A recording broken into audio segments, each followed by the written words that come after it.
Boom. This is the casebook chat. Amazing. All of our chat. Yeah. Host giveaway. Oh, thank goodness.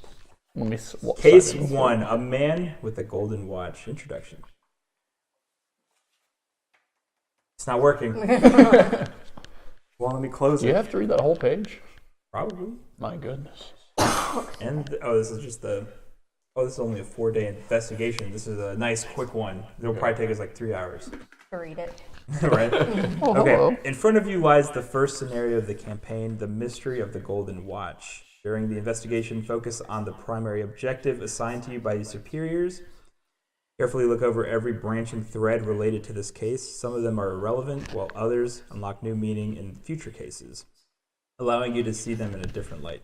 Scattered throughout the cases are fragments of a greater whole that will slowly start piecing together. Remember the important initial leads presented to you in this intro. Take good notes, ideally in the form of a mind map. Well, that means, but Carefully read. Is it like a brainweb thing? Probably. I don't know. We're just gonna write Maybe stuff. draw instead of using Oh, words. we now have Yeah, two yeah. viewers. Positivity Bot has also joined the chat. Thanks, What is Positivity Bot. positivity bot? He just a sends bot. messages that say, No, he you're doesn't doing even say great. anything. It literally just says, they have like bots that try to boost view count, I guess. I don't know. That's kind of nice.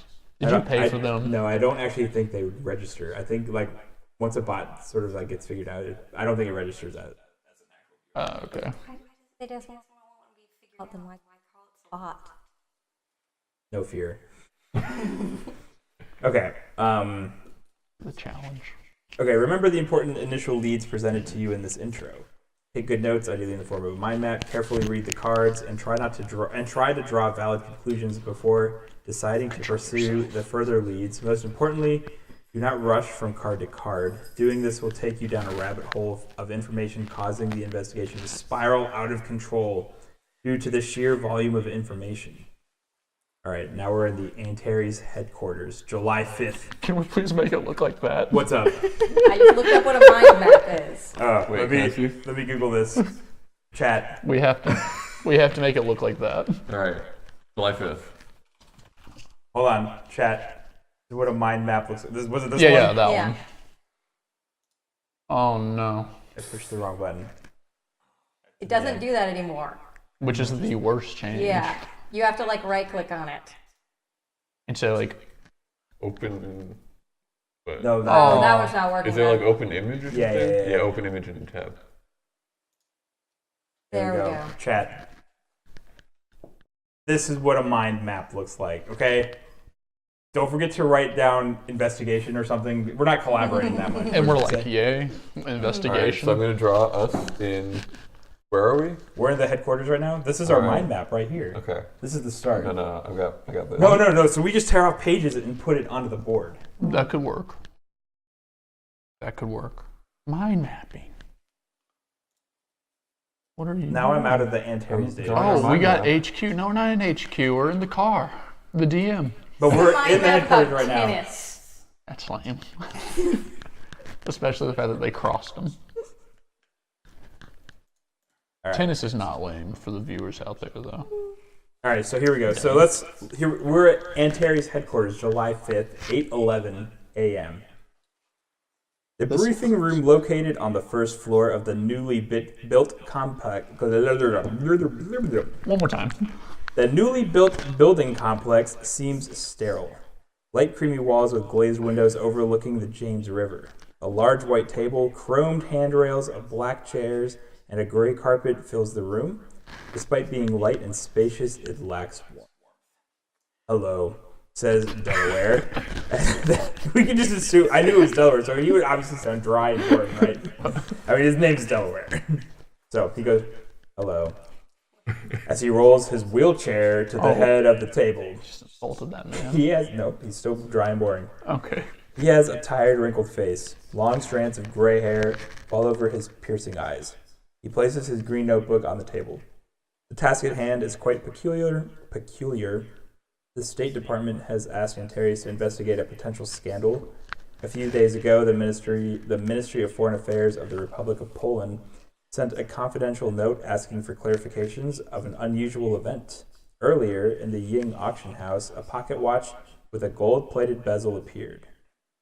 It turned out to be serious. The watch is in the database of objects lost during World War II.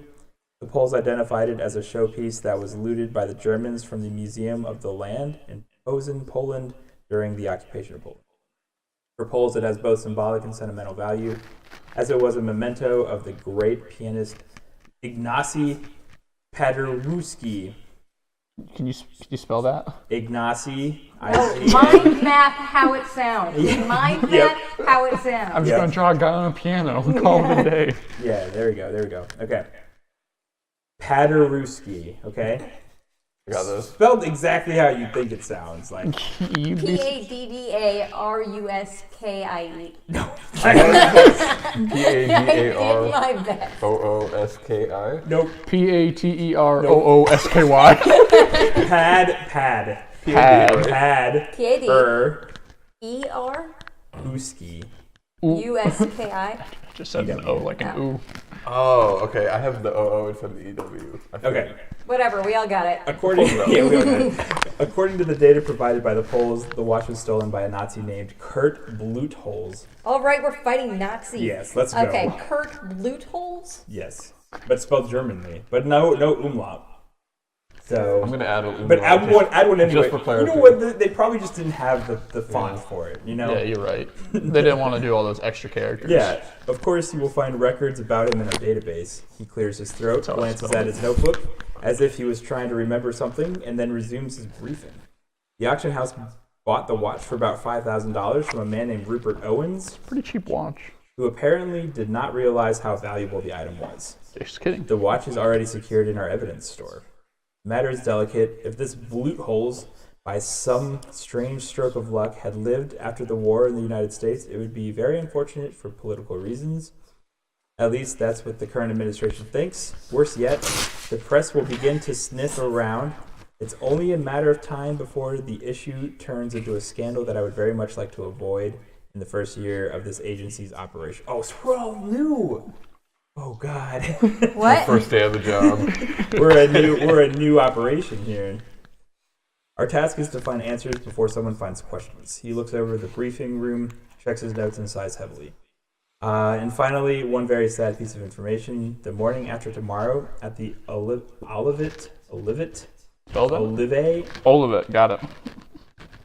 the Olivet Cemetery, Michael Slater's funeral will take place. As you know, he was one of the police consultants who helped create our union.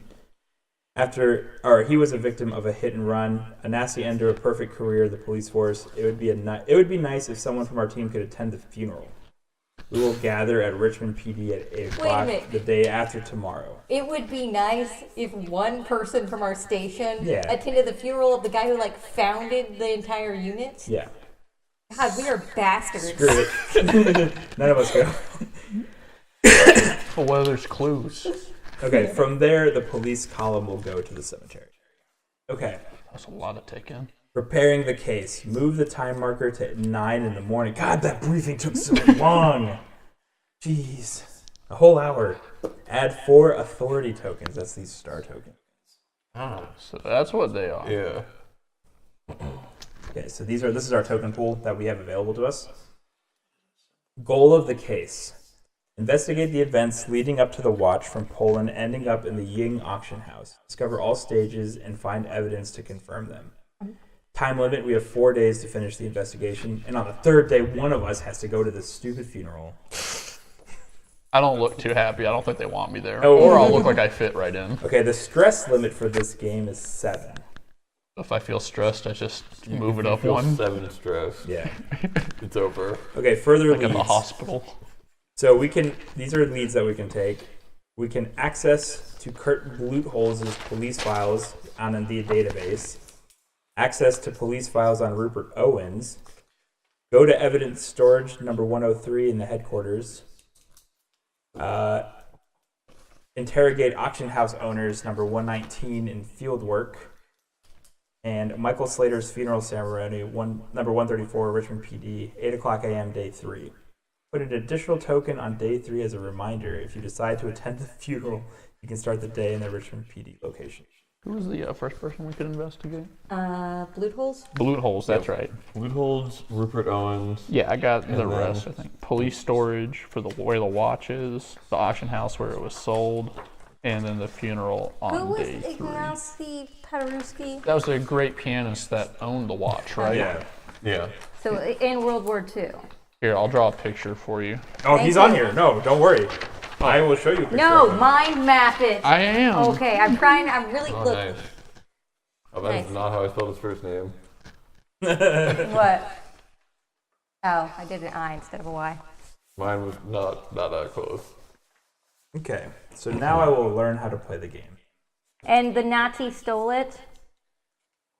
So should we all look up separate leads? Or? No. We'll do it together for the most Okay. part. Okay, so each day is divided into 8 working hours to spend on various actions. You can spend additional hours each day by working kind of a piano. overtime, but working overtime will cause stress, and stress and detective can end your investigation pretty So short. you drink alcohol. Yeah. All right, I That figured makes it out. I sense. already cracked the game. Okay. So we can only get 7 stress tokens. Otherwise, we end the game. We have to do the final report then. Okay. Okay. So daily activities that we can do: we can follow a lead. We can dig deeper. We can browse the Antares database. We can browse the internet. We can write a report. Michelle's got that on lock. Use an Yeah. investigator's ability. Spend authority tokens to perform an action specified on a card, or perform another action defined by the case, introduction, or specific card. Okay. How many of these? Each action will indicate whether or not you must advance the time marker to. Got it. Okay, day's end. When the time marker reaches 4 o'clock p.m., we have to decide if we're going to work overtime or end the day. So we'll move the day tracker to the next day, reset the time tracker to 8, move the IT marker back to headquarters, sort notes and... Oh, my bad. Move the detective mobile marker back to the headquarters. Important. Sort notes and discuss what you have learned that day. Write down all possible leads to keep track of what's failed. Okay, so let's go over what these actions are. Okay. Oh, there's 3 basic rules, but each basic rule has its own page. I see I'm the only person here who really tried to do the mind map thing. I don't understand how to do it. Well, You Michelle draw got a it. thingy, I thought and then you, yeah. I thought Well, you knew so like. I started with my HQ drawing, but then there was just like all this information. Yeah. and I Yeah, was so like, oh, that's the crap. thing. They listed so much so fast. I was made like, I feel like notes. you need to know the info and then you can map. This is So her I note page. started at first doing a mind map of the guy Delaware, and I wrote words that Chris said. So we have sterile, creamy, lax warmth. Wait, that's the But I think, That's yeah, the that wall, was- but not he said Delaware. them, so Delaware is now handicapped, sterile, and creamy. All right. So first rule about clues. During the game, you'll follow clues to solve a case. Okay, so we'll have lead cards. That'll be in the deck here. Lead cards will represent crime scenes, witnesses, found evidence, and stuff like that. It'll basically say what it is, a card number. So like, for example, when I said we could follow lead, something number 103 or whatever, and we can draw that card and read it. Okay, it'll include, but the problem is when you do these things, it'll tell you like how many hours it will take. And once you draw that card, you can't be like, oh, never mind, we're not interviewing this dude. It's going to take us 6 hours. So if it would push us to overtime, we'd have to take the overtime to finish it. Okay, cool. are we gonna have like personal stats, or is it all team stats? It's all team for the most part. For the most part, I don't know. which one of you stole the watch? Okay, you can use the Antares database for leads as well. And then if you see something with the little like Wi-Fi symbol that's just general knowledge, that means you can actually use like Google and whatever. Which symbol? Like the Wi-Fi symbol. Oh, okay. Okay, so time, when you draw a lead card, you must move the time marker that number of spaces. And then overtime, it costs 1 stress token for each hour you work after 4. If you collect stress tokens equal to or greater than your stress, your investigation ends and you immediately go to the Antares database to complete your final report. Okay, and then rule 3 is locations. There's 5 locations. Headquarters is your office and the center of the whole investigation. The Richmond Police Department is a place where you can access files and evidence from old cases. In the lab, you can examine evidence found at the crime scene. In the courthouse, you can gain access to the archives and documents from old trials. You also have a few helpful consultants who work there and can give you important advice. That's this here, so they're at the courthouse. When you want to follow a lead card and you're not already in the appropriate location, you have to move the IT marker, move the detective mobile. The detective mobile to the appropriate location on the board, and then we have to move the time marker one space to represent that travel time. So basically, it takes an hour to get anywhere. Everything's an hour away. Inconvenient. Yeah, but that's odd because if you're going from here to here, that's still an hour. Traffic must be bad going from here to here. Maybe it's Atlanta. Makes sense. Okay.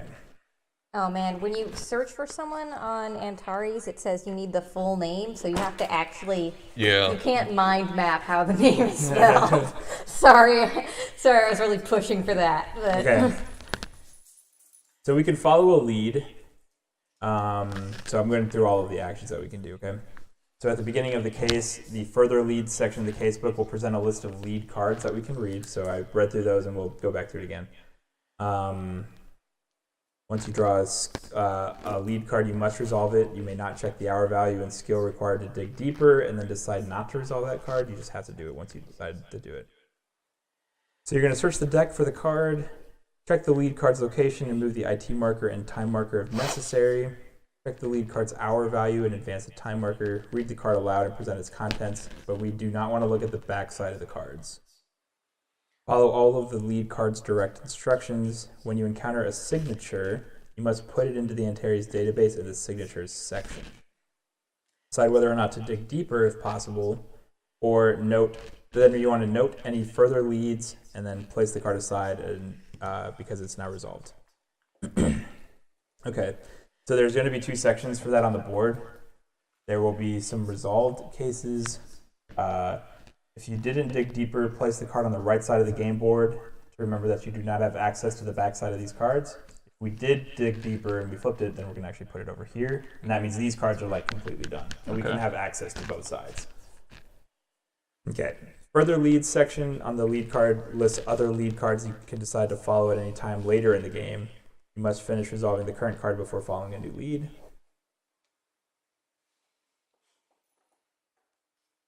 Okay, so there's a couple keywords. There's read, which means we immediately read the specified card or database entry. Choose means we'll have to choose what action we want or add a plot card. That'll go into a future case, so not right now.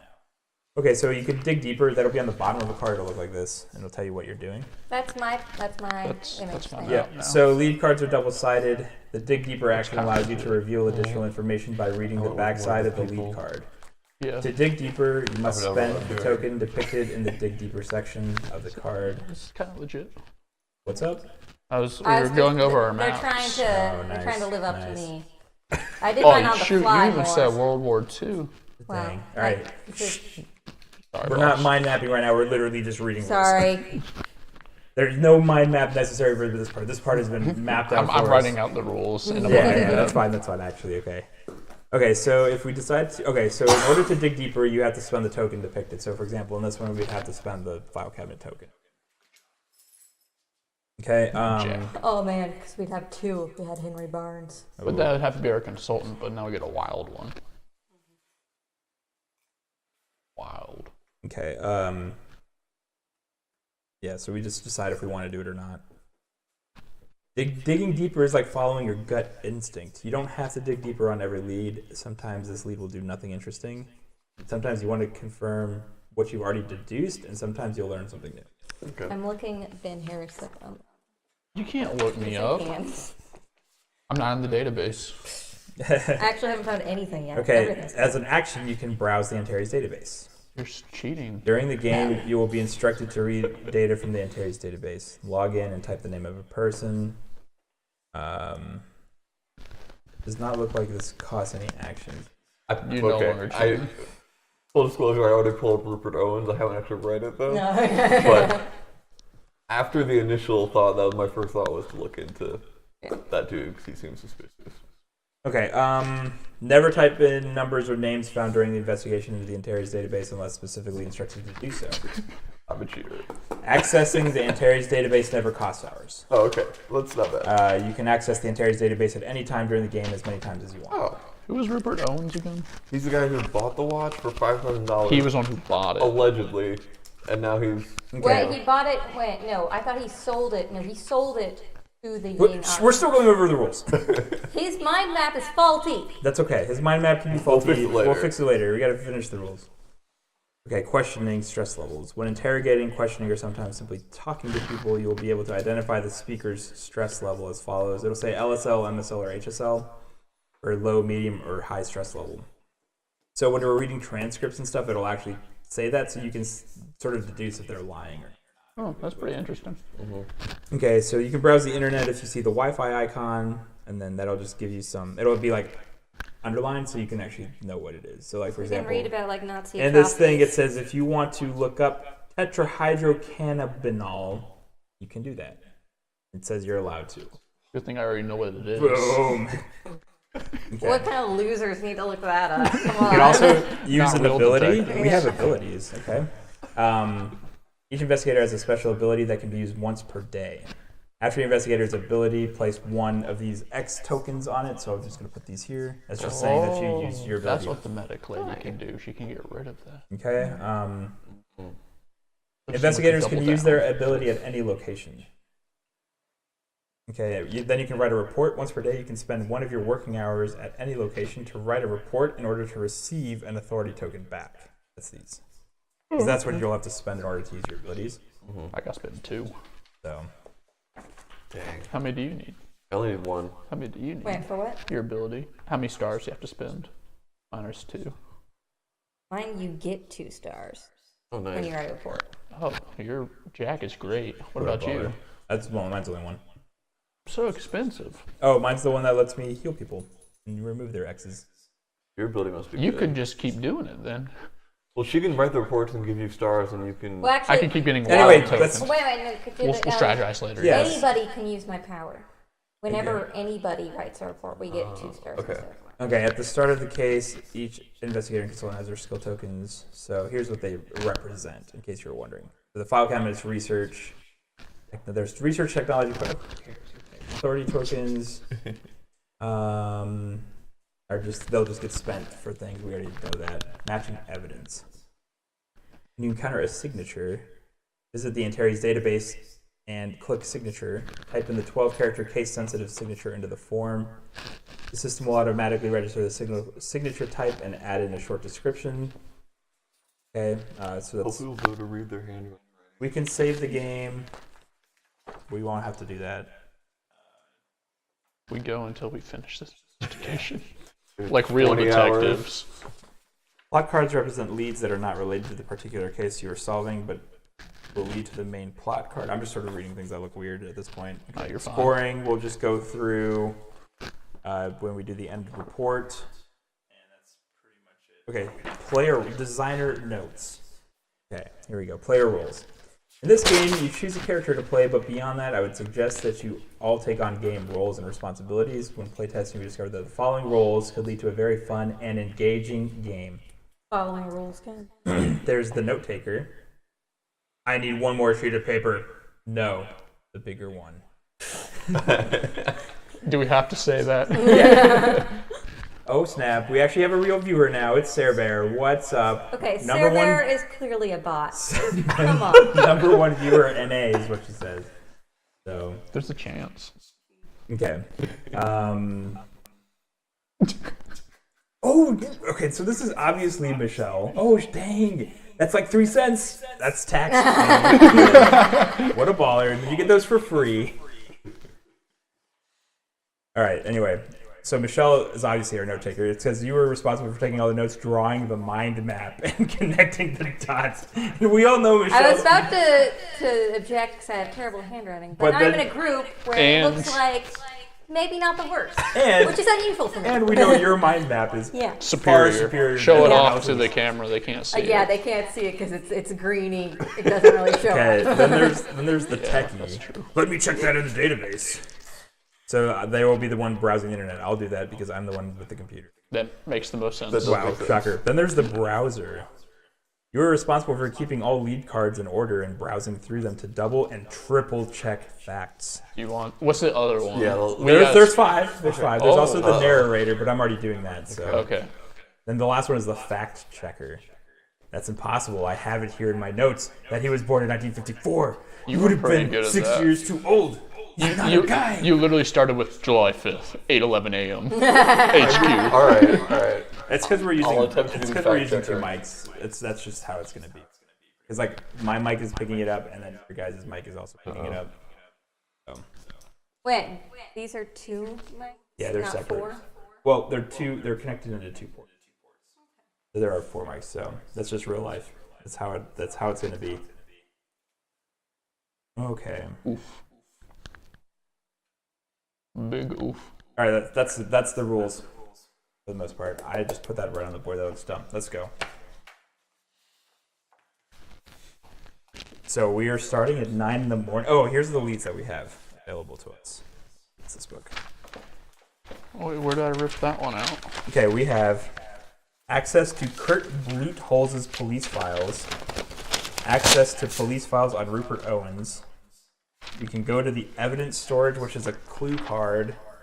We can interrogate Rupert Owens in the headquarters. Both of them are in the headquarters. And then we can interrogate the auction house owners. That will go to fieldwork. Oh yeah, so okay. Things that I heard are that generally the fieldwork and the courthouse, there's some that like take a lot more time. And I know fieldwork is one of them. Makes sense. Hello! Like the You're stealing the show. that's your Cheeto.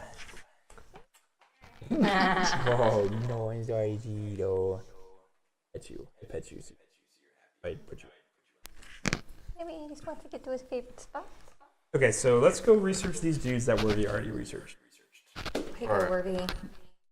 Cheater. This is the Antares database. Okay. Actually, can't really see that. We can go look at Kurt Blutholz's files and police file and Rupert Owens, so we can do both. And how much time did that take? These will take 0 time. find loopholes. I thought Don't worry, I will find both of them. Kurt Blutholz. Oh, there's no E. And there's a All right, Z. here we go. Wait a second. There's a T right here. And there's not a T right there. There's a T right there. Right? No. There's a T before the Z. On this picture, That's what I was doing. but it's not in the. That's his. He forged his signature. With a Okay. T. Oh, why did I close that? Okay, so date of birth, January 31st, 1911. Are you mind mapping these guys? I am not. She's the mind mapper. I am card man. He was born in Munich, but there's no record of his date of death, or no record of his death at all. Still alive, 108 years old. Wait. What year is this? I don't know. I don't know what year we're in. There's a chance he's alive. He's 108 years old. Okay? That's like. I mean, He just celebrated his birthday. Not Happy super birthday. Oh, yeah, the Kurt 31st. Blutholz. Yeah. Nice. Okay, identifying on. marks. He has paresis of the left hand due to a shrapnel wound. Like paralysis? Maybe or like scarring, but it's not confirmed. And then or not confirmed. That part's not confirmed. Oh, then a tattoo of a spider above the right wrist. He was a high-ranking German microbiologist scientist. During the war, he conducted research on biological weapons and transplants. Experimented with using sarin to kill prisoners of the concentration camp Auschwitz. All right, Mengele here. An international arrest warrant has been issued, status unknown. Officially, he's still prosecuted by the Polish and Russian governments. He's still like hunted or whatever. Yeah. Or, I don't know about active. Wanted. Yeah. Okay, the Polish bill of indictment for the Nuremberg trial mentions him as one of the criminals, along with documenting the testimonies of witnesses. Document over 100 pages long contains the most important facts and documents regarding Nazi crimes in Poland against the Polish nation. This bill has been attached to the Soviet bill of indictment due to the fact that the Polish delegation could not formally partake in the works of the tribunal, since the London Agreement of August 8, 1945, ensured only the representatives of the four powers speaking on behalf of all nations were present. Okay, charges illegal carrying out of microbiological and chemical tests on Poles imprisoned in the Auschwitz concentration camp and the prisoners of Fort Ville or Fort 7 from Posen. 137 cases of experiments resulting in death were documented. Here's something we can Google, okay? Active participation in a criminal organization, probable connection to the Otto Skorzeny's organization Spider. That's a thing you can look up on Google. How much time does that take? That's free. Cool. Because Then it's educational. we have a further lead. We can seek out the assistance of a history consultant concerning this dude, which would be card number 115 at the headquarters. Well, If you want to just write that down, just say history okay, so consultant. these things that are numbers, those are It's cards? a card, yeah, they'll Okay. be cards. So let's go through the next guy and see what he has, but that's just something we can do. I don't see a clear reason to like look into this Yeah, guy I further agree. right now. I agree. Because you just have more. That's also true. But you need to solve the case. No. I just want to learn about this auto group. They sound kind of cool. I mean, I actually would be okay with looking that up, but I mean, but that doesn't take time. Right. What? Googling The auto auto scores people. No, that won't take time. Cool. I'm curious. I'll go start finding the next guy. Look, they spell like, They're ready. yeah.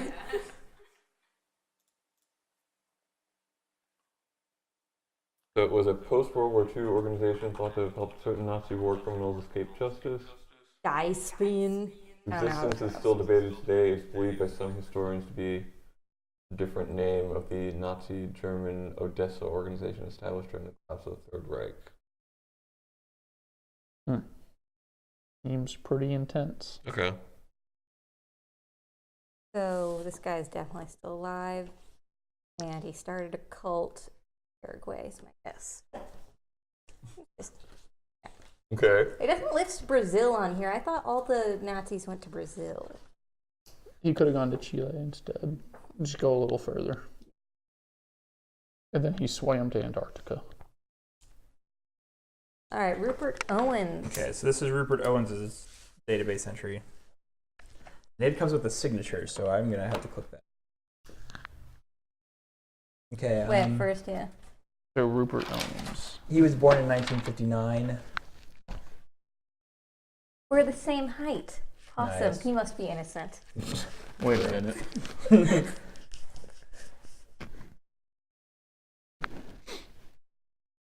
We have the, is that what that is? Yeah, okay. Wait, Someone just typed in the first thing. okay, it is, okay. So we have his fingerprints. Okay. Boys, we got him.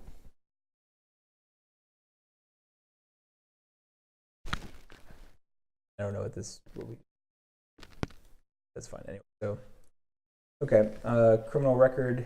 Oh, got a little bit of a record. He's Michelle. clearly innocent. We're the same height. Come on. Okay. Illegal drugs, Yeah, okay. drug dealing, But wait, we should know these dates though, right? Yeah, this actually could be indecent important. exposure. Really? Is that on there? Okay, I think that's Wow. the third one. May 20th, 1979, for 6 months.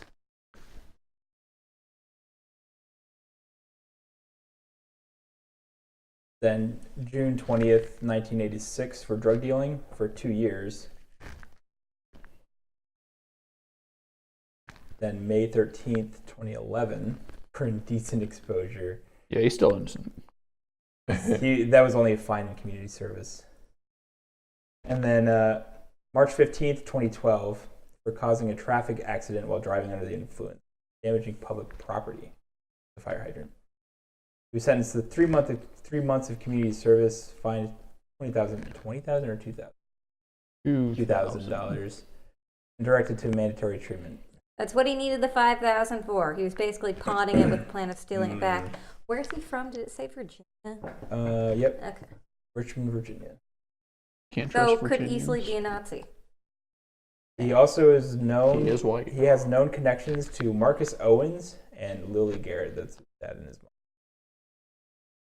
We can click those. We can look at those. Is that an action? No, it should be free. The database is always free. It said. Excellent. Go look at Marcus Owens. This dude looks. That's a Nazi. Come on. He died. He Or was did he? stabbed by Okay, an unknown prisoner. Never mind, he died. He's 38.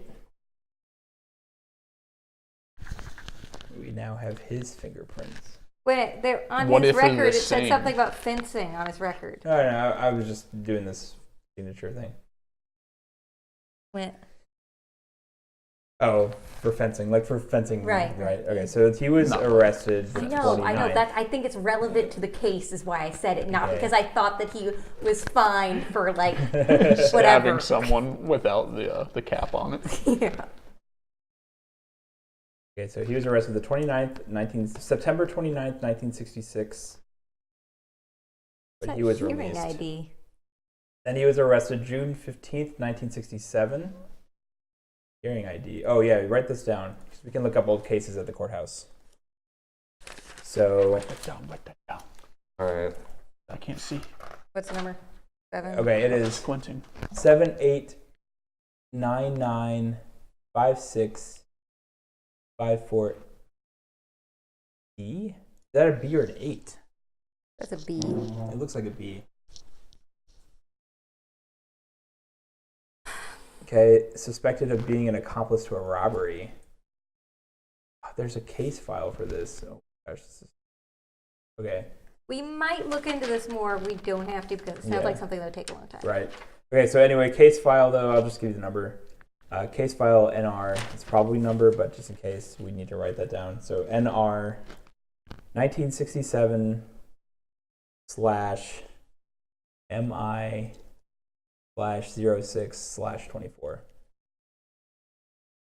Then he was sentenced to 8 years in prison with possibility of applying parole after 3 years for being an accomplice to car theft, handling stolen goods, resisting arrest, and failure to obey police order. While he was in prison, he got killed. Oof. He's buried at the Oakwood Cemetery. Okay, so as a further lead, we can get the incident data on the robbery number that we already read using card number 105. So he could have robbed this watch initially and then had it. True. Okay, so write that down, 105, and that's at the Richmond Police Department. So number 105 is more info about the robbery. Yep. From the dad. Yep. That's at Richmond Police. Do we have to go there? We would, yeah. Okay, Lily Garrett. She died. Diabetes. Those who live by the McDouble. Not the McDouble. That's all that there's. They just have her. Oh, so. Oh, Marcus Owens is her ex-husband. So he's just a normie individual. Maybe she thought she could change him. Yep. Okay. So that's all of our free stuff. Yeah. So now, things that we can do where we are, we can go to evidence storage, which is card number 103, or interrogate Rupert Owens. He's in the headquarters right now. Good cop, bad cop. I say let's look at, well, I want to get as much evidence as possible before we interrogate him. I want to talk to the Ying auction house people. Yeah. They're also in here, right? I don't know where they are. It says They are, yeah. one You can 19. interrogate the auction house owners using fieldwork. At the HQ. No. At the fieldwork. Because all fieldwork is done at one spot on the map. Got it. I understand makes now. That's the only field that we operate in. I understand a little bit more now. All right, let's dive right in. Since we don't really understand the game yet, we got to start with something, right? Well, we could get the stuff on the Golden Watch first, like So Michael my was thought is talking like to about. get as much information as possible before we talk to him. So I mean, on the other hand, we could try and talk to him, then like go check out his you know, what he says, and then try and back it up or dispute it. I don't know. What do you guys think? Well, okay, before we talk to Rupert Owens, Yeah, he's like he seems the number like, one suspect. Yeah. Which means it's not him. Yeah, that's why I think we yeah. should. Or it is Like- the first case though. Yeah. Maybe they're throwing us. There's these only like- 4 days. Yeah. So, Do you think starting with the Ying auction house people is good, or is there I something would just else? do the evidence storage since we're here Oh now. yeah, evidence storage. It's- Okay. Because then we don't lose travel We don't time. lose the travel Right. time. Okay. That makes sense.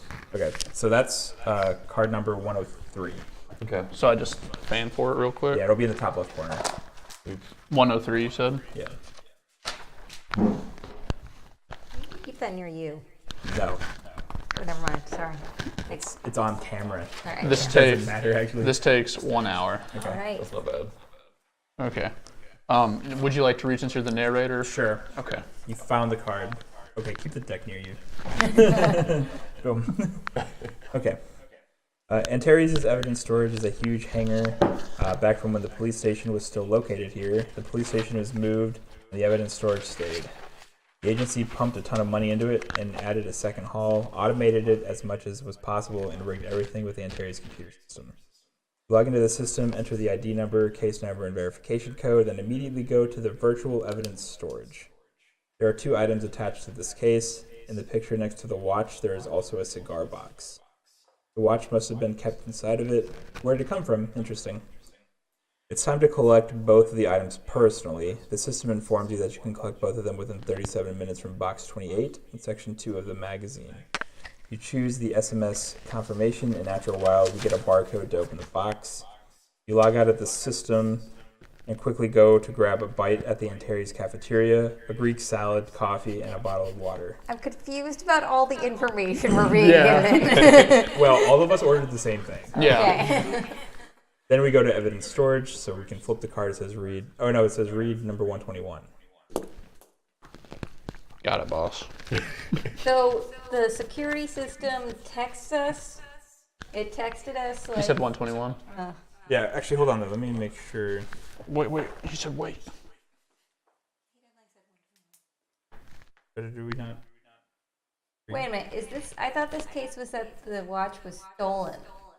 We have the watch. I don't understand like what we're investigating right now. Yeah. I think we're figuring out. I think How we got the watch? how it got from Poland, like into the auction Oh, house. we're looking at Nazi crimes. Yes. basically. All right. Because like, okay, so what happened was the pianist had the watch, then this Kurt Flute Not stole Kurt it. Cobain. Right, not Kurt Cobain, stole the watch from him. Then, like, I guess the mystery is how the watch got from there to this Rupert Owens guy? Correct. And then Rupert Owens sold it for $5,000. Yep. Correct. Okay. So we're trying to figure out how on earth did it get from this Polish dude, From the German Nazi. from the German Nazi, who to the stole it Polish from the guy. Oh, yeah. Basically, they Into said the this is some auction big house. political problem. Okay. right. That's why we're researching. An embarrassment. Because we're trying to make sure that it wasn't some Nazi crime or Yeah. something. All right, so we got the watch. Evidence. Opened men's pocket watch. It's open. They didn't even close it. Case body with 22 karat gold ornamentation, clear, poured and polished glass, a crack halfway across from 2 o'clock, porcelain dial, broken mechanism, spring type Swiss, inscription on the lid, God, honor, homeland in Polish. It's estimated to be $25,000. That idiot sold it for $5. Okay, so we can decide to dig deeper. Can you reread the description of the watch? I don't think you need it. Yeah, I don't think there's anything. And we can always access this. Yeah. Oh, okay. All right. So okay. does it cost anything to It access again? might cost time, but not resources. There would be a resource item here, but we don't have any listed. Right. So. And there was no back to that, which is why it's on that side of the board now. Guess not. Into peak. Okay, yes. So this one's done. But that symbol in the bottom So if right we were means to there's a decide back. not to dig deeper, we would put it here. Meaning Okay. we can only look at the front side of this card. I feel like we should fully investigate this. Plus, it's our first time to fully investigate. Yeah, so let's do it. And it's free because well, there's no resource symbol. Not necessarily, It could have had It an could have hour had down or time. something. Yeah. Oh, up there. Yeah. When you flip it. Okay. but it did not cost any resources. To flip the watch. This is the box. It's a cigar box that says Duke's Decracy. Decracy? Oh, Decracy. It's That's not. I think it's a last name. Oh, okay. Or model name or brand name, I guess. Okay, anyway, it's a wooden box produced in 1940 by Duke's Decracy. Good condition. In the middle, cardboard insert lined with cotton. This is about $15. That was important. Yep. Okay. From the cotton wool and corners of the box, a series of micro traces of dirt and dust particles have been collected. So as a further lead, we can take the watch and the box to the lab to examine them to look for fingerprints. That would cost stuff. But so this one's done. So we can look at both sides of that card too. I kind of don't think the fingerprints would be worth it because we know that This dude's We gonna know have that Rupert would have them, but if they showed his dad's fingerprints, that would be sick. But like, I don't think that. We do have his dad's fingerprints too in the database. True. I mean, okay, maybe I'm thinking that's too realistically, but like at this point, the only fingerprints that are going to be on it, I would think, would be Rupert's, and then the whoever bought the watch, maybe the auction people. Like, I don't think his dad's fingerprints would still be there, even if he had the watch. Like whoever had it Stay for him. around for No. That Not was, you based know, on because out of curiosity. my laptop got stolen from my car like a couple years ago. I don't know. Basically, like, and they said that like it wasn't even worth dusting for prints because they couldn't get anything from it. Wow. So, Well, maybe they were just lazy. maybe. And There's maybe it also was a in the chance. elements. What? And it was in the elements, right? Like, it was outside and everything. I guess, yeah. Anyway, do we want to talk to Rupert Owens then, since we're still in the headquarters? Let's grill him. Yeah, I mean, since we're here, I guess we might as well. Wait, are we going to do him before the auction house people? Well, we would have to drive. go. Oh, right. Yeah. And driving is obnoxious. Because it'd be a 2-hour round trip. And we just ate. Oh, yeah, we're really full. What Yeah, did we that have? Caesar salad really put was me a over. great What salad. did we have? I thought it Okay, was we a had Caesar, a but Greek okay. salad. Water. I Water. think. Water. It's a very healthy Write one. that down. I'm writing Don't put it down in the map. 3 And a coffee? Greek maybe? salad, Coffee? coffee, and a bottle of water. coffee, and I'm also connecting this to Delaware. I like that we had the water with the coffee. We don't want to get dehydrated on Yeah, this case. exactly. Yeah, it's You gotta important. keep the brain Oh, flowing. well, we got a bottle of water, which means we have it with us. We should remember that for the future in case true. something catches on It fire. might have our fingerprints on Yeah. it. And we had coffee, which is diuretic, so we're probably going to have to go to the bathroom soon. Yes, That's we why need we to keep can't this in drive. It's mind. very important. Yeah. That's why we can't Okay. drive yet. Yeah. You might be reading too far into this detective game. Well, they gave us a lot of information, so we gotta analyze it. When they were like, "Yeah, let's go to the pocket watch," that whole first paragraph was like, "What? It's Just gonna show me give the us- watch." It's going to give us a card that says, you lose an hour, you had to use the bathroom. All right, so what are we doing? Rupert? Yeah, so oh, that's Rupert going to Derp. be card number Hey, don't take my job. card number 108. This is outrageous. Yeah. Oh, there's a lot of 3 hours. Oh, okay. Okay. I mean, whatever. I think it's probably worth it. Well, hopefully. Okay. Owens is already waiting outside the conference room. He refuses to start the interrogation without his lawyer present. The lawyer arrives late. Of course he does. He wasted our time. What a jerk. That's why it was 3, not 2 hours. Yep. The lawyer arrives late and gives you the business card of Weber and Son for some reason. With 2 R's. Weber with 2 R's. lame. Yep. You invite them inside. They both seem to be extremely agitated. You plug the laptop into the room system and log into the account. You turn on the interrogation mode, and the first of the screens that takes up the entire wall turns on. There are several pop-up windows, the largest of which is the stream from the camera. Another is vibrating with the audio amplitude, and the third one is full of text. You point at the screen. I inform you that our meeting is being recorded. Additionally, our system will prepare a transcript of the meeting. We switch to the case screen and post the image from your laptop on the second screen. On the wall, magnified 100-fold, is Owens' police file and the mugshots from his arrest. You skip over dozens of documents on him. Horrified, Owens shrinks in his chair. Finally, the photo of the golden watch appears on the screen.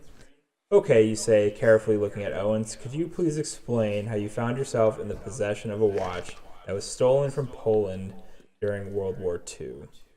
Read questioning at 108. That must be on the database, so let's do that.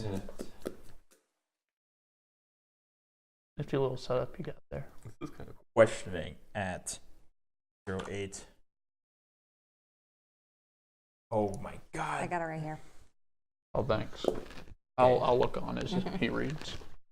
All right, the watch must have been my father's, Marcus. Medium stress level.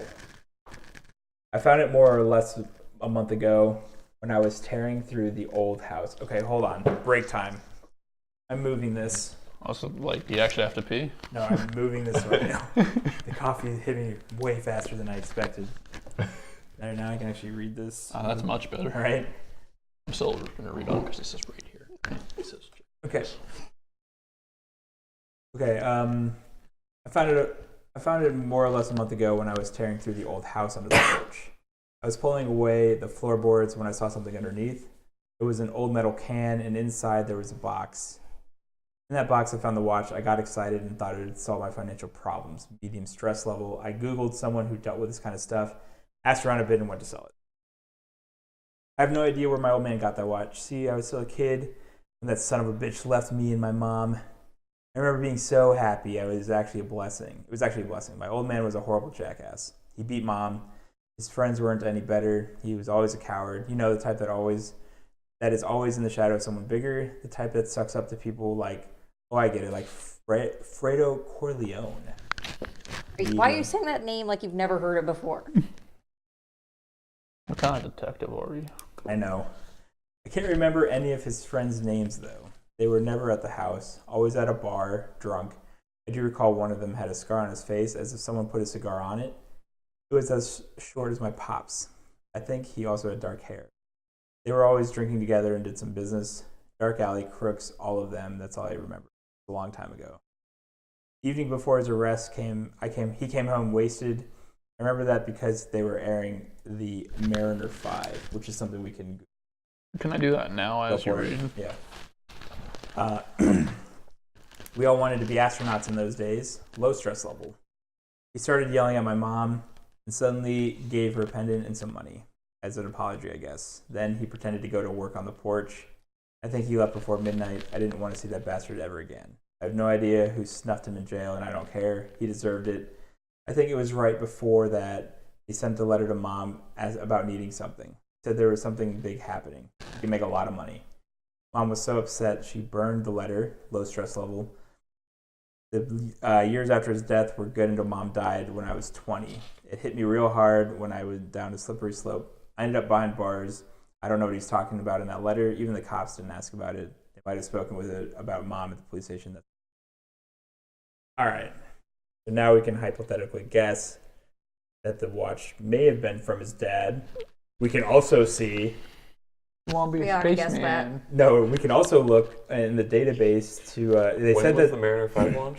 I literally just closed it. Give me a second. Okay. I'm curious about the date. I feel like that's important. Yeah. 1967. What day? Does it say a day? No. Okay. I'm looking. Oh, there it is. June 14th. At approximately 6:01 UTC. Okay, and then so that's the evening before this dude's arrest. Which dude's arrest? His Marcus dad's. Owens. His dad's. So we already looked up Marcus Owens, and one thing that it said is that this dude's friend is about the same height. So he's 5'6". So he's 5'6".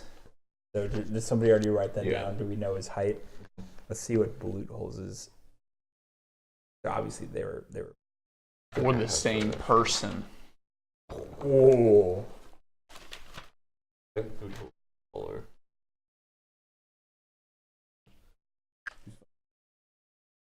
That's pretty close. How did he describe the scar? Oh, like It's like someone a had cigar. put a cigar in. Sorry. Yeah. Almost like it came out of a cigar box. Mm, That thing doesn't get empty without you doing something with them. it's true.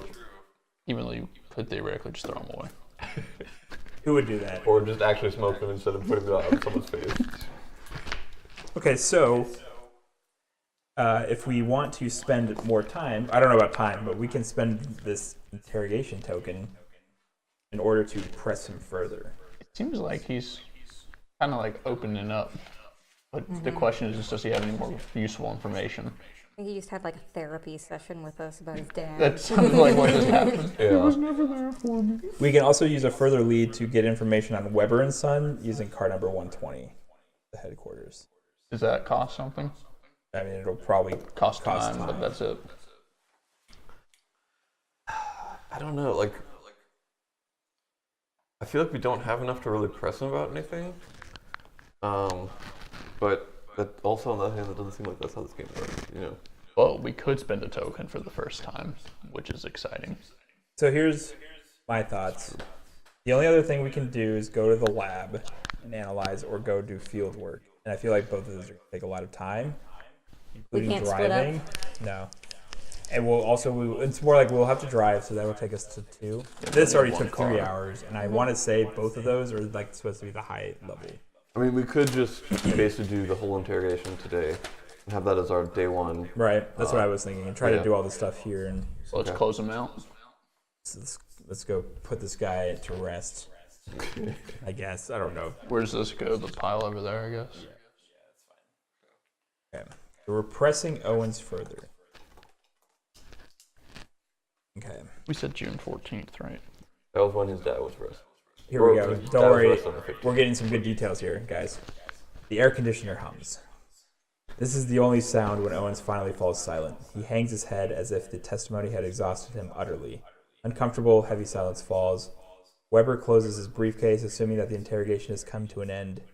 You stop him with a hand gesture and ask him to sit back down. This interrogation's not over yet. That's all? Anything else? You ask with a threat in your... Oh, somebody else better sound threatening for this. You ask, that's all, anything else to sound threatening. That's all. Anything else? Dang. You ask with a threat in your voice. You look Owens deep into his eyes. He looks away, turning to the lawyer, and finally says a few words. This watch, my mother's pendant, there was no more of it. All of it was left at my father's pawn shop.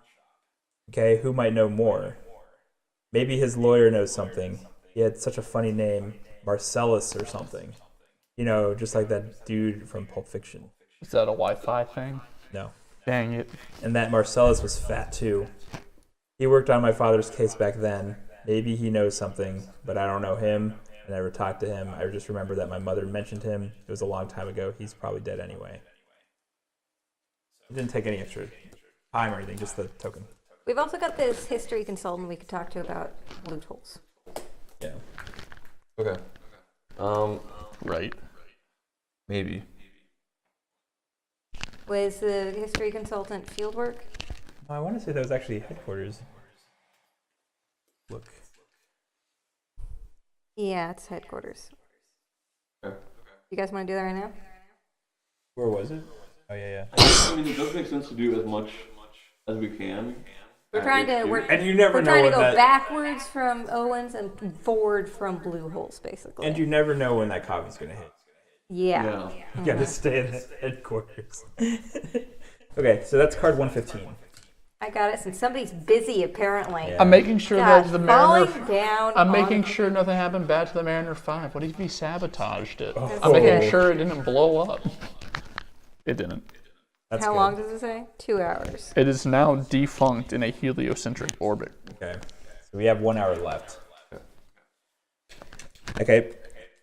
Ruben Beck arrives out of breath and with a whole portfolio of documents under his arm. He's drenched from head to toe during the heavy rain, which has been slashing the windows of Antares' headquarters from early morning and causing traffic jams throughout the whole city. No wonder Good thing we didn't try to travel. it's taking so long to get everywhere.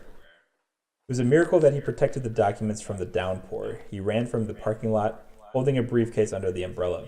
He asked for a cup of hot coffee and a towel. A soggy coat and hat land on the chair.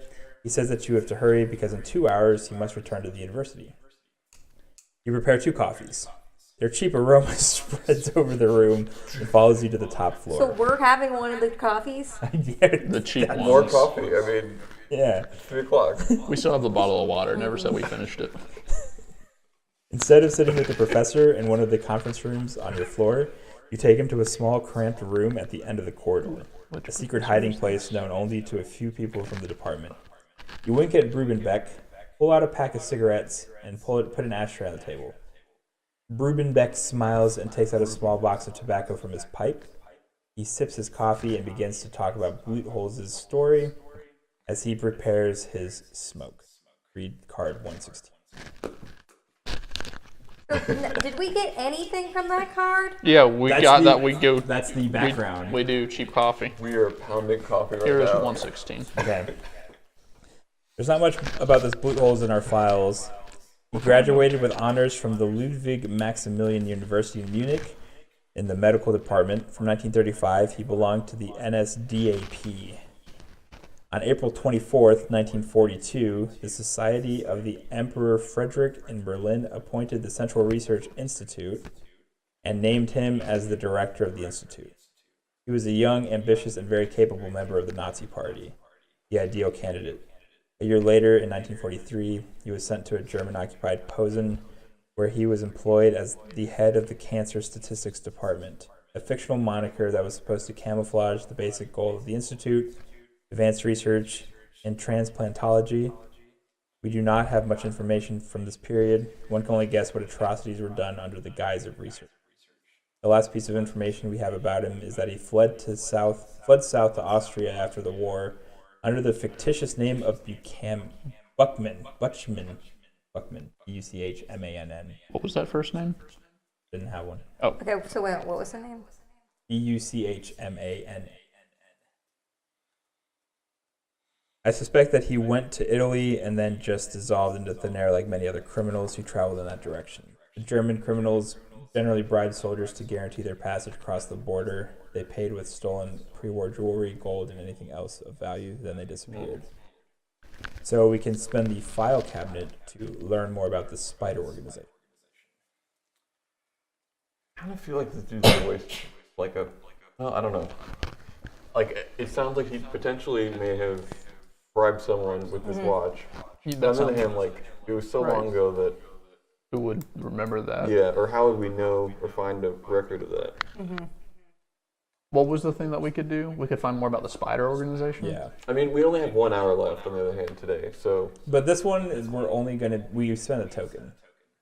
And I think with the 2 hours are spent, because he said he only had 2 hours anyway. Okay. What's the token? And I don't know the file cabinet one. I don't know if we get those back. Problem. I mean, I think we do at some point, but I mean, I can keep adding wild card ones to my ability. It just takes 2. But if she writes a report in the final hour, or if we all write reports, we'll get a lot of those. Is this dig deeper or is the file cabinet dig deeper? the file cabinet will be to dig deeper into Okay, this. I can do the spend this to dig deeper instead, which does help a little bit. If you want to do that, then that's probably fine, because that we can refresh easier. Do things. All right, do it. Okay. So you're put this then on your, because your ability's done. Okay. So with every minute of this tale, it's clearer to you that if the German escaped from Poland and reached the States, you have a serious problem. The case is beginning to take a nasty turn and play out according to the darkest scenario. After all, this watch did not cross the ocean on its own. And this organization, Spider, you ask Rubenbeck? Spider is an organization founded by Otto Skorzeny. That's something you can look up. Wait, We already kind of did that, though, Okay. didn't we? He was hiding the assets of the SS and German industrialists and transferring German criminals through the Vatican to Argentina and Bolivia. One of the routes led through the Brenner Pass. That's something you can also look up. On the Italian-Austrian border. Our own Operation Undertone is something else you can look up. Wait, the what? Operation Undertone. Okay, thanks. Had finished this in this region on May 4th, 1945. Oh, we add 1 star token to the token pool. Boom. Oh, okay. Which one are you looking Brenner at? Pass is the name of a modern European restaurant in Richmond, Virginia. Try again. Well, she's from Richmond, Virginia. Maybe it's relevant. Actually, maybe. That's not the worst. I know. thing I've heard. Operation Undertone was a large assault by the U.S. 7th and French 1st Armies, part of the invasion of Germany in March 1945. They were attacking at Saarbrücken, Germany. Okay. Think if there's anything else that seems relevant. During World War II, Adolf Hitler and Benito Mussolini met at Brenner Pass to celebrate their Pact of Steel on March 18, 1940. Brenner Pass was part of the rat lines that were used by some fleeing Nazis after the German surrender in 1945. Probably the one they're talking And this is saying that, and this says that at the conclusion of this, while they did come in contact, or they did break through the German lines, they only came in contact with rear guards, so the German evacuation was like hardly affected, hinting that they probably escaped, as we know. All right, so Yeah, I don't really feel like we learned anything useful. yeah, But it was cool. What's it called? Operation Undertow? We did Yeah. it kind of for free. We did do it for free, Well, I lost my ability. but that comes back next day. Oh, okay. yeah. All right, then yeah, it was free. All right, we still have an hour. Do you want to write a report to get 40 tokens? For all of us? Yeah, Just for the pool. Oh, right. but I'm It's doing literally it. just the action. All you do is do I'm this. doing it. Me. Boom. And then we put All right, the what's going to be your Wait, report? so in that case, should I go ahead and just, since it's at the end of the day, should I just build up our token pool? What is it? What is your thing? I spend 2 to add 1 wild token to the token pool. Does that take time? No. I don't think these take time. I think these are just like. I think just the write a report Right. takes time, but not your ability. I mean, I would think that. Yeah, it doesn't say it takes time. So we're spending 2 of these. And then we get a wild one. That seems good. Wait. Oh, okay. I was just misreading. I thought we had 2 of these. I was like, what happened to the other wild? Okay. And is that so? The report took the last hour. We got a report took an hour. Okay. Okay, so now we can summarize our day. All right. So what did we learn? A lot. So this guy, Kurt Blutholz, Hey, get this ready for the map. he stole the watch probably from guy during like when he was killed him or something. Well spoken. Then he fled to the U.S. with the watch. Probably used it to bribe someone. So it went to someone else, and then somehow magically ended up probably in this Marcus Owens. Right. Um, Who might have gotten it from one of his sketchy friends. yeah, Probably got it from the sketchy friend with the cigar mark, essentially. cigar burn mark. Kept it And- in his house. Yeah. And because it seemed like the other dude was telling the truth. Yeah, Because he I went mean, through his little therapy session and Yep. it went from medium to low, so he might have just been nervous initially right. and then realized that it was fine. He was therapy. And so he thinks that it was in something to do with his father's pawn shop. So we should check out Marcellus, Yeah. his former lawyer. He might know more about the pawn shop. Yeah. So maybe the guy who he bribed sold it to his pawn shop at some point. Potentially. don't And there know. is word of something big that was supposed to happen, if we recall. I don't remember this. He was saying his dad sent the letter to his mom saying like, hey, I need something, like something big is going to happen tomorrow. And then he died or whatever. And it said, right? It wasn't that in the letter? He was Yeah. he probably told some dude that he can. I can get you like $10,000, man. And Okay. he comes up and says, "Where's my money?" He says, Uh-oh. "I don't have it." What are you going to do? Stab me? With that guy. Okay, so let's go over our available leads and write these down so we know what we're allowed to do starting the next day. Okay.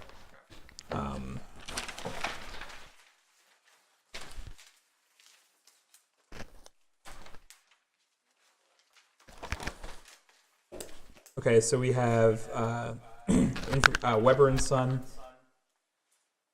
And that's card 120 at headquarters. That's Rupert's lawyer? That Yes, seems totally useless. Like I don't I understand why agree. we do that. What? So what number was it? 120.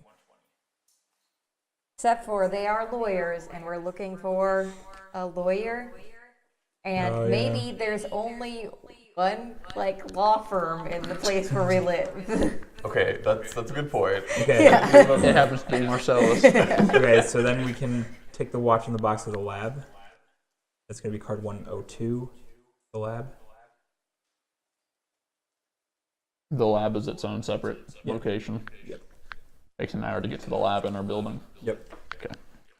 It's not our building. Oh, right. And you said number 102? And then we still have the interrogating the auction house people. and we still have to do the funeral on the third day. Yeah. At least, well, you say at least one of us. Well, Could we split We up? all have to go. Yeah. Right. There's no splitting. Okay. That's not a house rule. No. So, Like, there's no separate markers. I There's- initially we only thought have one that car. we were investigating like the watch had been stolen from the auction house, but since it hasn't been stolen from the auction house, I'm not sure what the use would be of talking to the auction house. That's people. true, actually. Like, what are they gonna know other than this guy brought in a watch And give Maybe it back. maybe It's he had ours. We someone wanna else make money with off him, it. or maybe they asked, "Where'd you get it?" They might have records of who gave it to them. Well, I guess we know who Rupert gave it to them. owns, Yeah. But I mean, they might have Maybe it might have historical. a- They might be able to tell us more about. They the might watch. have a prospective They probably buyer. have. Yeah. Yeah. We need to figure out who this Marcellus guy is. Talk to the only law firm we know. Outside It of seems character, so stupid, but I don't know what else to do. Yeah. outside of character, could I actually get some water? Yeah, okay, let's take a break real quick. Okay. I could look.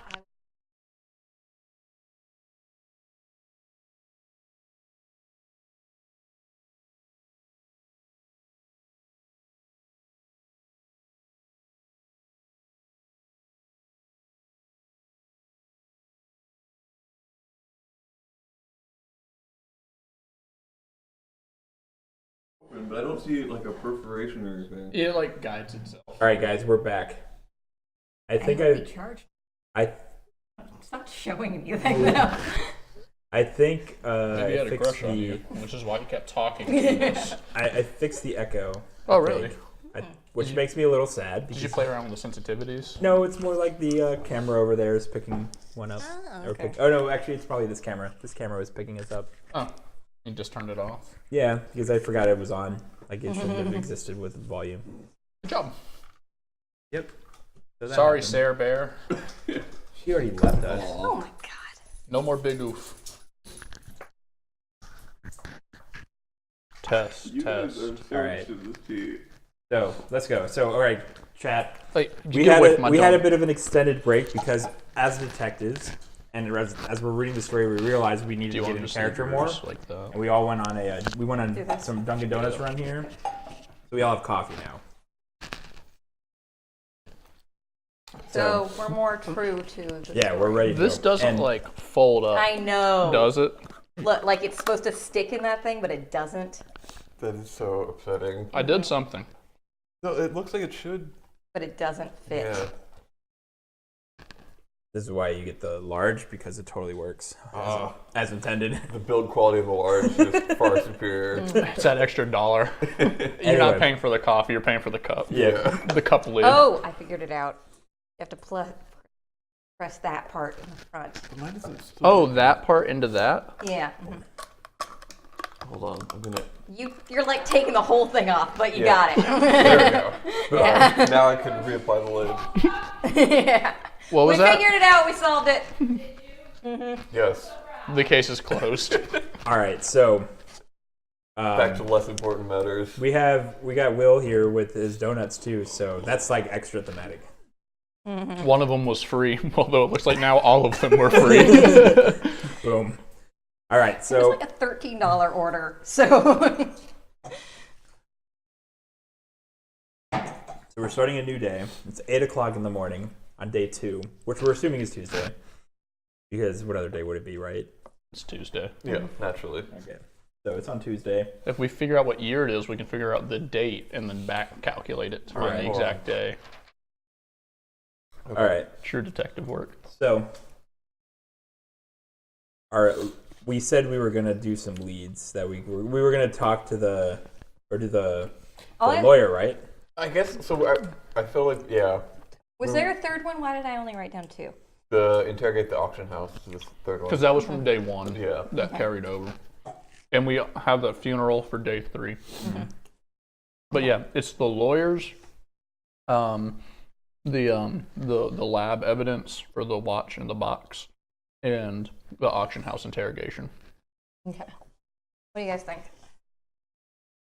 Part of me is also just wondering, like, Why did How they re- give us the option to talk to the lawyers? yeah, That's what I'm wondering. and like how realistic is it going to be Or is this going to be like CSI? Yeah, where this lawyer's not going to say a they thing, can right? get like some speck of dirt, which will immediately trace it back to a specific True. person. This is a high-tech lab. Yeah. Look, if I can't enhance an image, I already said that's happening. I'm calling it. like if I can't see No, a it's very going to be on grainy the photo, database. It's going to be on the database. There's going to be a photo that's zoomed out. and it turns And we're crisp, going to say zoom in. enhance. Wait, it's gonna zoom zoom into in. the reflection on that man's eyeballs. Yep. And then we're going to look at it. We're going to look at it. It's going to be very grainy. We're going to go enhance. And it's still grainy. Like, oh no, it's real. All right. So I'm fine with doing the field work also because I want to leave the headquarters. You know, I'm getting cabin fever a little bit. I want to take the DM for a spin. Do you want to? I mean, okay, we can contact the lawyer while we're still at HQ. See what happens, And then head out. and then head. Yeah, that's what I'm thinking. All right. So which number is that then? Get ready, Will. Weber and Son is 120 HQ. Or I don't know why. I don't think the HQ matters for you. Well, but it just matters where we can access it. And I'm sorry, I don't know who this Will is. My name is Ben Alright. Harris. You're right. My bad. I'm Jack. I'll let it go, Mia, but just this once. Thanks. Just get a little foggy. The copy hasn't hit yet. Oh, hello, Okay, so this is Jelly. an hour. Oh, it's time to die. You got a new favorite. Oh, the one who has The donuts in food. front of him. Yeah. Oh Hold on. Probably a text from one of our live viewers that says, "Don't let him die." Look at the cord just get lost in the fur. It's kind of mesmerizing. It looks like it's going through his body. Or her body. I can't see your underside. To her. That's the. No. No. Never She's the only Cheerio girl. has the prominent balls, so. I never know. Well, it's just an empty sack at this point. Yeah, the prominent sack. The prominent sack. All right. So this costs an hour. You turn on the main monitor.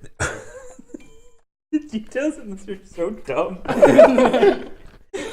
All right. Serious face. You turn on the main monitor. The 80-inch beast made to order for Antares. This is hanging on the wall across from your desks. You begin to pin the folders of data relating to Weber and Son. 2 desktop towers begin the data hunt. You use one of the machines to search the Virginia court files for cases conducted by Weber and Son. On the other, you find the company employees, their accounts on social networking sites, photos, speeches, and anything else that could help you draw conclusions. You finish off some Chinese food brought in by someone from God downstairs. damn it, now we have to order Chinese food. Don't worry, we got And some. it's like, what is it, 8 a.m. in the morning? Yeah, we're a little- Someone's on my cord. Help. Is it actually trapped? No, Oh, okay. something down there. Oh, it's Started Zelda's just pulling walking it. around on it, yeah. Okay. And it's on my necklace. Poor choice now. You finish off some Chinese food brought in by someone from downstairs. And Wait a minute, we stole someone's food out of the community No, fridge? they brought it for us because we ordered them to. Oh, okay. Hold on. 'Cause we're top detail. dog. What kind of Chinese? It doesn't say. All right. Pork fried And rice. view data about Adam Weber on your laptop. His earrings, expenses, insurance, trips. You said earrings, okay. I did. Oh, but I meant earnings. Yeah. But I didn't Oh, that's say a lot of earnings. detail. Yeah, let's go back. Meanwhile, the 2 desktop PCs put everything that matters on the main monitor. Unfortunately, there's not much. Weber & Son is a small law firm run by a father and son. Adam Weber, Owens' lawyer, is the owner. He specializes in submitting medical and post-accident claims. Neither his past income nor his affairs indicate anything interesting. He met Rupert Owens when the latter was caught on DUI charges. His son graduated from law school 3 years ago and has been a partner since then. That was completely useless. Yep. There's no dig deeper. How It much can't time be do we like, spend? An do you hour? hire a Marcellus or have you ever met Yeah. a Marcellus lawyer? All right, so are we driving to do field work then, or do you want to do the lab and see if the lab can enhance some fingerprints? I mean, it'd be a 2-hour edition if we don't do the lab now. We have to drive there anyway. Driving to the lab, right? Well, or the Now I'm field work. sad. Like it's all 1 hour. Yeah, Regardless. it's the same. Which do you guys think would have a better? I feel like the lab would have a better chance just because Yeah. we already know everything. Well, okay, there could be something else from the auction house, but I don't know what else they could tell Yeah. us. Nothing. We did a Surprise! It was us all along, and we would have admitted it if you came to us. If you came to us first.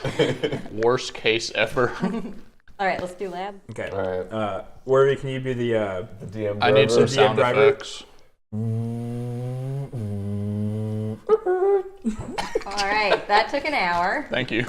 Now I feel immersed. Yeah. Now I know I'm at the lab. I'm here for you. Yep. Okay. All right. So what clue number was that? 102. I'm on it, boss. Got the file right here for you. Thanks. Hot and fresh, right out of the press. Nice. Even though it's a case file. God, this is 3 hours. Oh no. Well, whatever. What am I Like the touching? end of our day already. Maybe Well, we they should had do field to- work and take some Oh, it's a tail. overtime and say screw it. They had to enhance a lot. You're you right. know? Okay. Don't jump. It's been pouring rain for an hour already. The city is still. You take the back streets to avoid the most congested part of the city center. Good idea, Orvie. You're a genius. Mm-hmm. You scan your ID at the entrance. The computer welcomes you and invites you inside. You take the elevator to the 8th floor, walk through the glass doors, and enter the clean world of the White Lab. You log into the lab bench, give the signatures of the evidence materials, tick off the range of research you need, add a high priority procedure, and wait for the technician. After a while, in comes a young girl. She puts the watch and the cigar box into separate containers and secures them. There's a child working here. Yeah. Hey, I'm basically that child, probably. The screen, Watch yourself. the screen with your request turns blue. Data accepted for analysis, notification of status, and the access code will be sent by email. The girl leaves. You have some extra time. Why not? No, we don't have extra time. You take the elevator to the. Wait. What do you think we're going to eat this time? Is the real question. No, I'm not. You take the elevator to the information center on the 3rd floor. You grab coffee and a sandwich. No. Then you sit with a laptop at one of the free desks, reports, emails, Wikipedia, and reading up on old Polish watches. We're just gonna freaking die of diabetes. Finally, you get the notification. They're done with the analysis. You go back to the 8th floor. You log in and put the access code. You have the results. Read card number 1. I'll keep it. Oh, donut residuals on it. Smart. That green one. Sorry. Okay. Cigar box analysis results. Evidence, fingerprints on the top of the cigar box, clear fingerprints of both hands. Let's go type this in. Okay, hold on. So before we do that, our abilities are refreshed, Yes, right? they're back. All right. Okay. Let's pull up Aunt Terry's. Enhance. Didn't work. Okay, so this is... Gotta get the picture up first.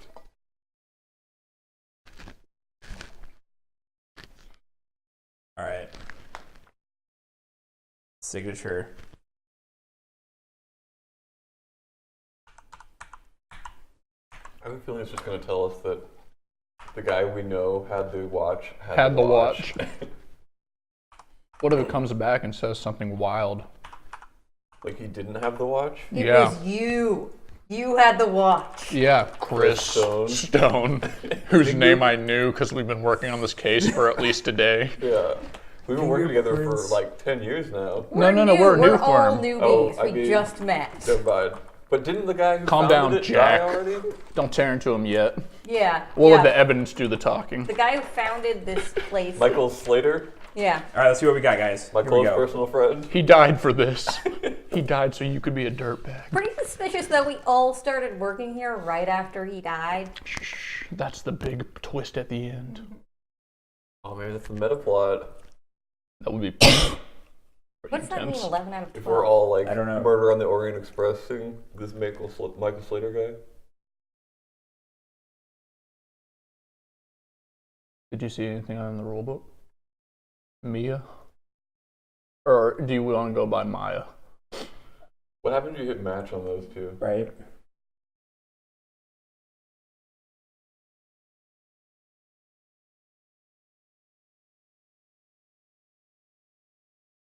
Oh, if you click him, it doesn't match. Whoa, oh, okay. So we know that the guy who had the... Rupert Owens had to touch the top of the box. Maybe. There's an Okay. 8% chance he didn't. Yeah. Or maybe there were 12 fingerprints and he matched 11 There's of them. well, there's 4 of them. Okay. Then fingerprints inside the cigar box, old, well-preserved, a clear thumbprint and fingers of the left hand. Probably upstairs. So whoever did this was likely a righty. You want me to read them out to you? I feel like I missed something. Wait, what did you say? Or how did you get that? If it was of the left hand, he'd be holding the left hand. So The box with his left hand. Take the cigar out, and Inside he'd puff cigar it with box. his right. That actually makes sense.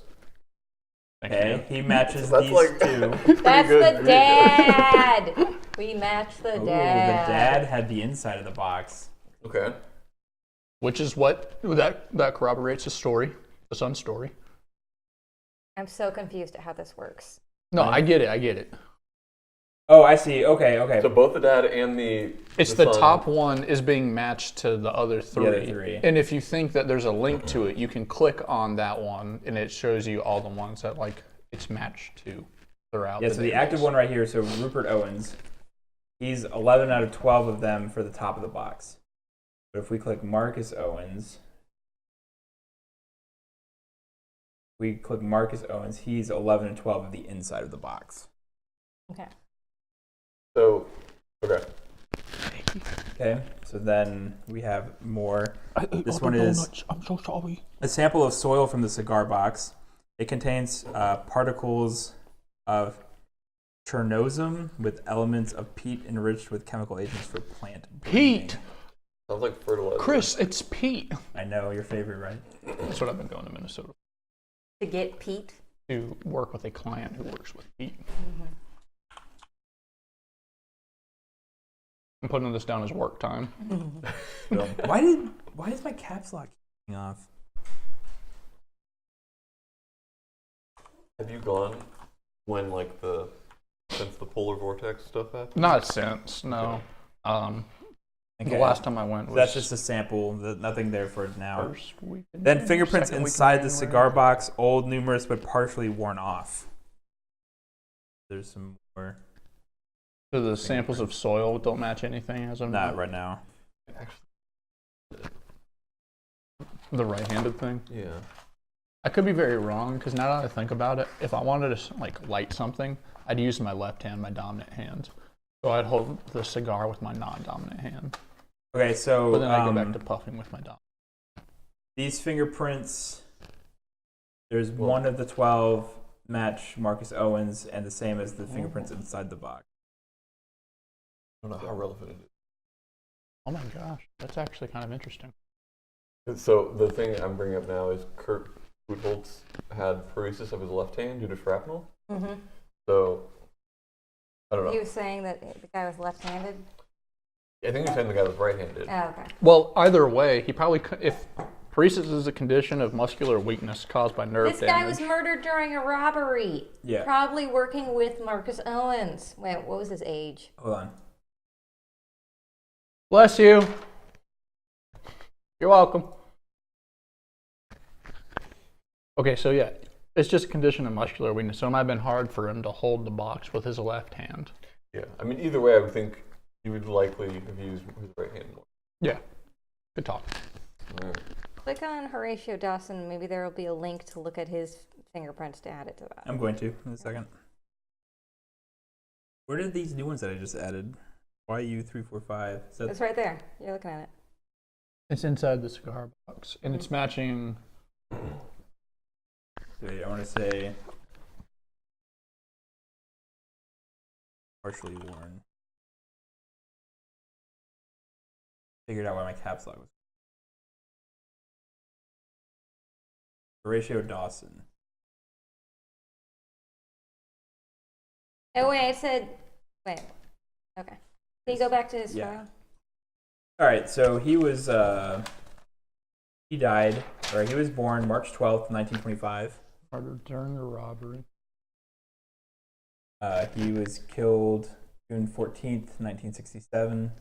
June 14th, 1967. That's the That's day before the- he was arrested. That's the day before he was arrested, and that's the day of the launch. All right. Okay, he's 6 feet tall.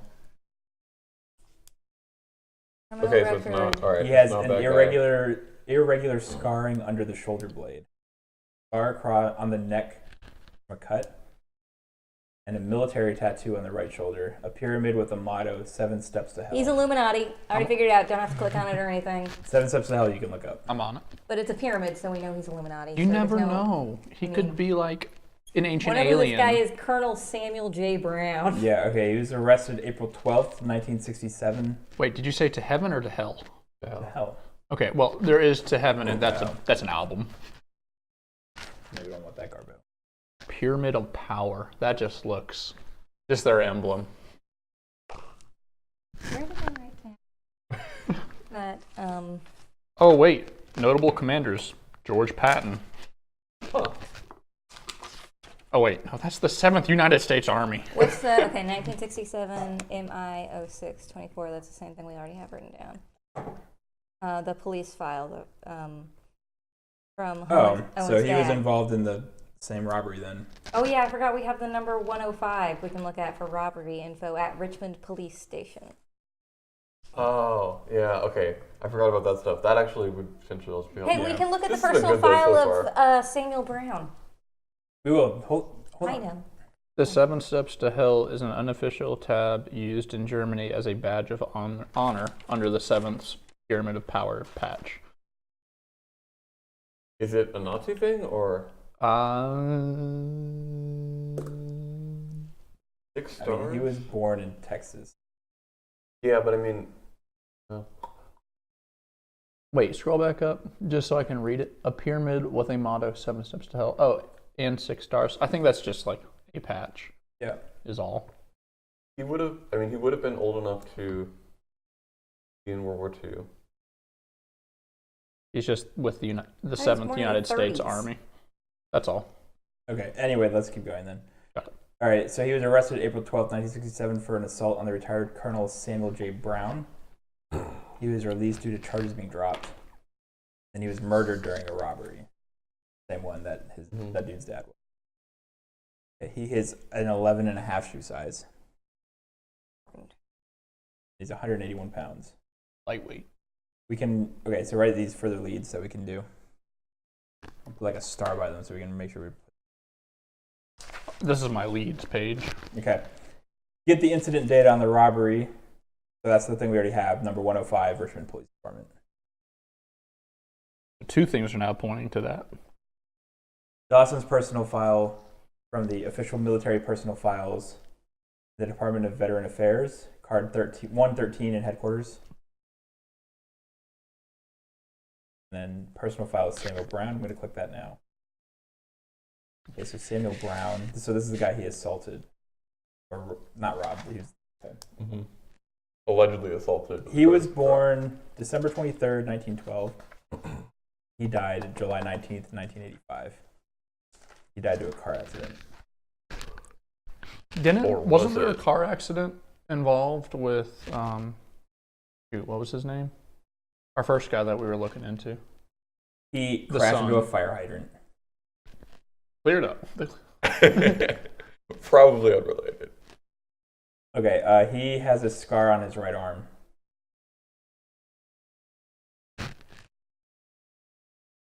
And he's...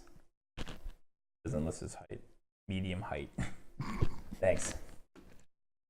Okay, he's a retired Army colonel, World War II veteran. In 1946, he was charged with fraud, corruption, and falsifying reports. Restored to service in 1949 after being found not guilty by court-martial. Then he left service in December 1949. Due to clerical error, there was previously a wrong date of death, which was July 19th, 1990. The error was later corrected after the file was synchronized with the coroner's date. Weird that they say that. He was charged with falsifying reports. Does it give a date on that? No.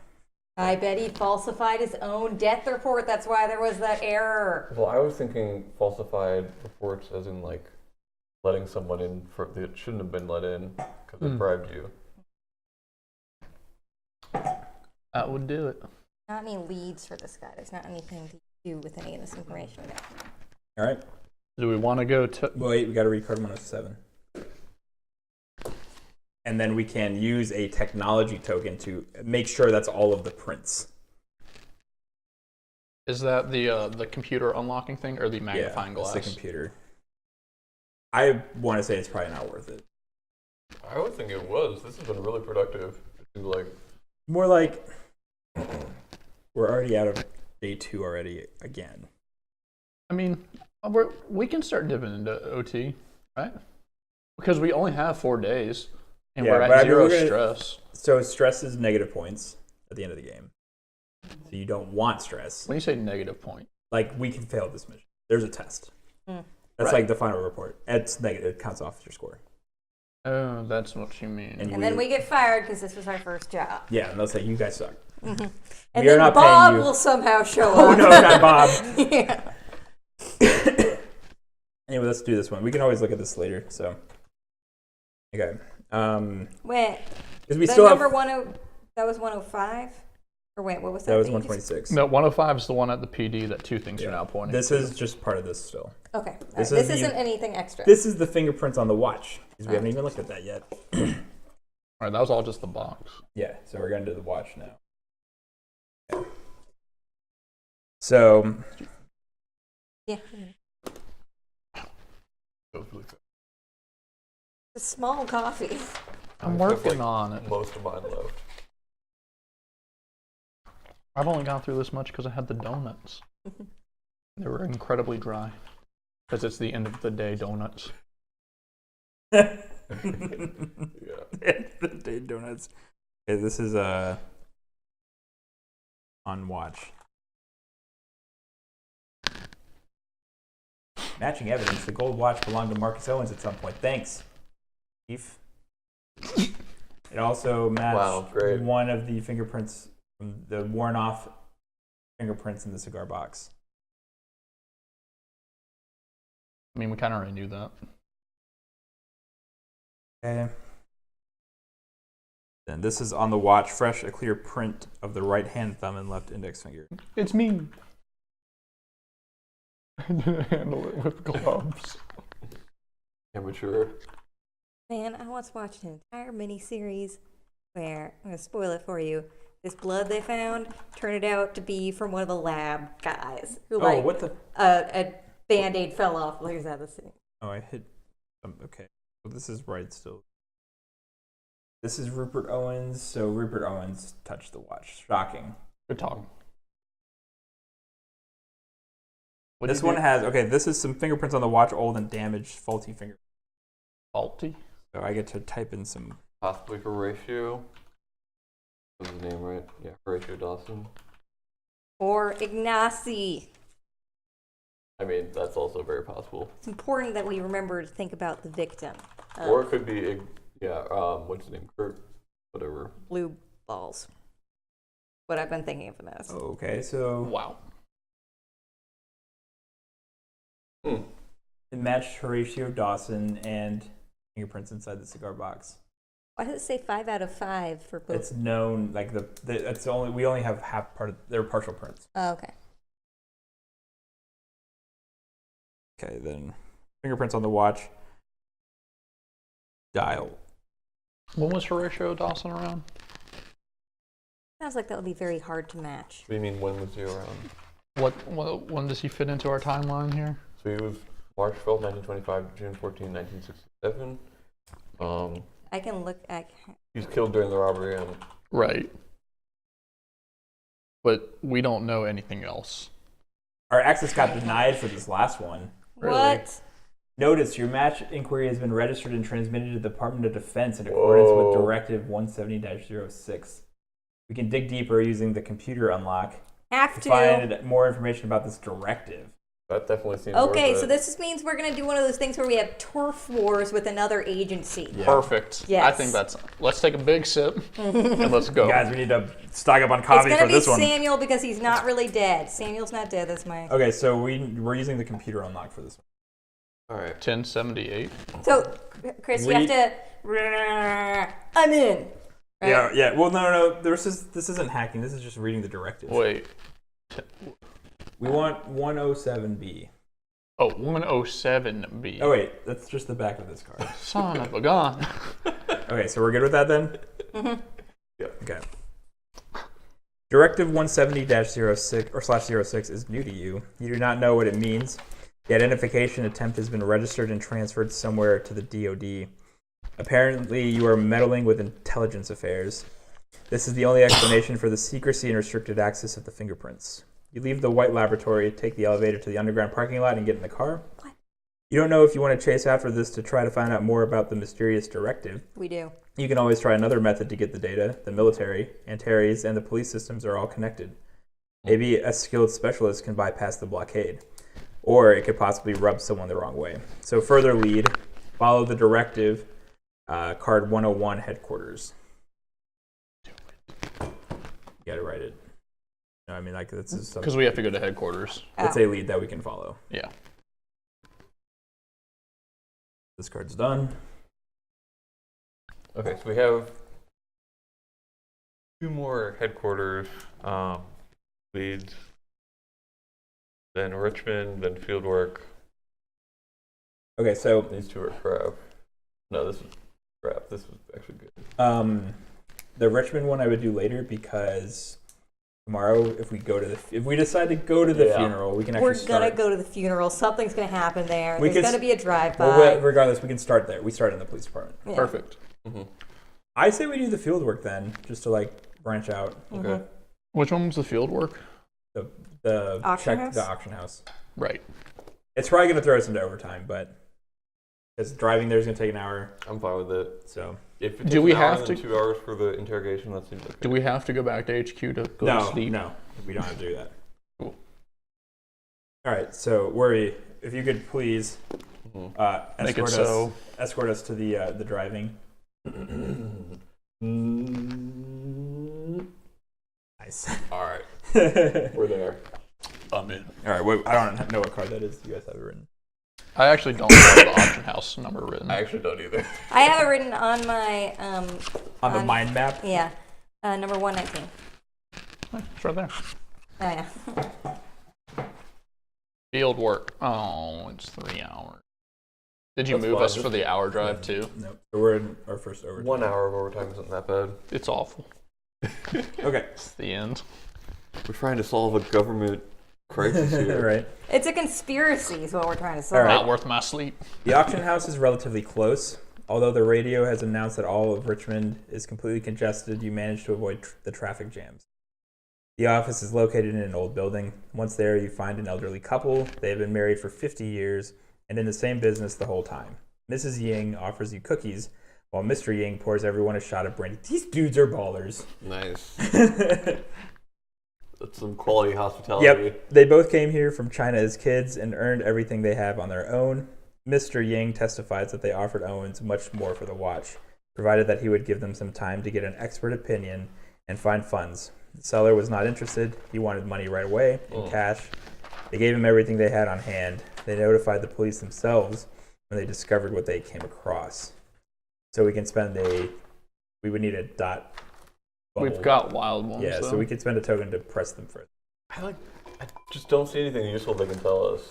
Did they? Okay, so sorry, I wasn't paying attention. What did they say just now? Anything useful? No. No. They they bought just the said- watch room. They were going to offer him more if they gave him Yeah. time, but he said, no, I need the money now. The only thing I could think that could come from this is maybe they said, like, why are you in such a hurry? Or they did get an expert to look at it. I guess they didn't. But, like, No. what would the expert He- know? they other wanna- than, Yeah. Although they might have gotten the expert. Well, regardless, who we have the watch informed now them. anyway, so it's like whatever. yeah. I don't see this one being useful. Can we tell them that they wasted our time to Just to make that throw a our point. weight around and intimidate them? Despite getting the free Well, stuff. they gave us free cookies Oh, they Cookies did. and, like, and brandy. yeah. They gave us brandy. Okay, they just tried to get us drunk. This is suspicious. Oh, true. Why are you giving us brandy? All right. Yeah, that was not great. Okay, I so don't see the, we'll leave it Can't here. believe we did overtime for that, guys. I know. It's that traffic jam. We did over. No, it said we did good on traffic. Yeah. But to the lab. Oh, yeah. So what, are we at 1 stress level now? Yeah, I already put it in. Okay, so that's... What do you mean by you put it in? Oh, sorry, I didn't There's realize literally what that token. that had represented. All right, so... All Does right. anyone have an end of action thing that they want to do? You Me. can't write the reports. You can't do that in overtime. No, I'm good. We don't really need any more wild tokens.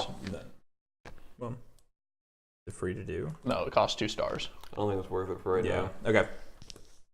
So, what are our leads? All right, we did auction house and we did the lab. The robbery is probably the big one we need to do, since we'll already be at the police department. Yep.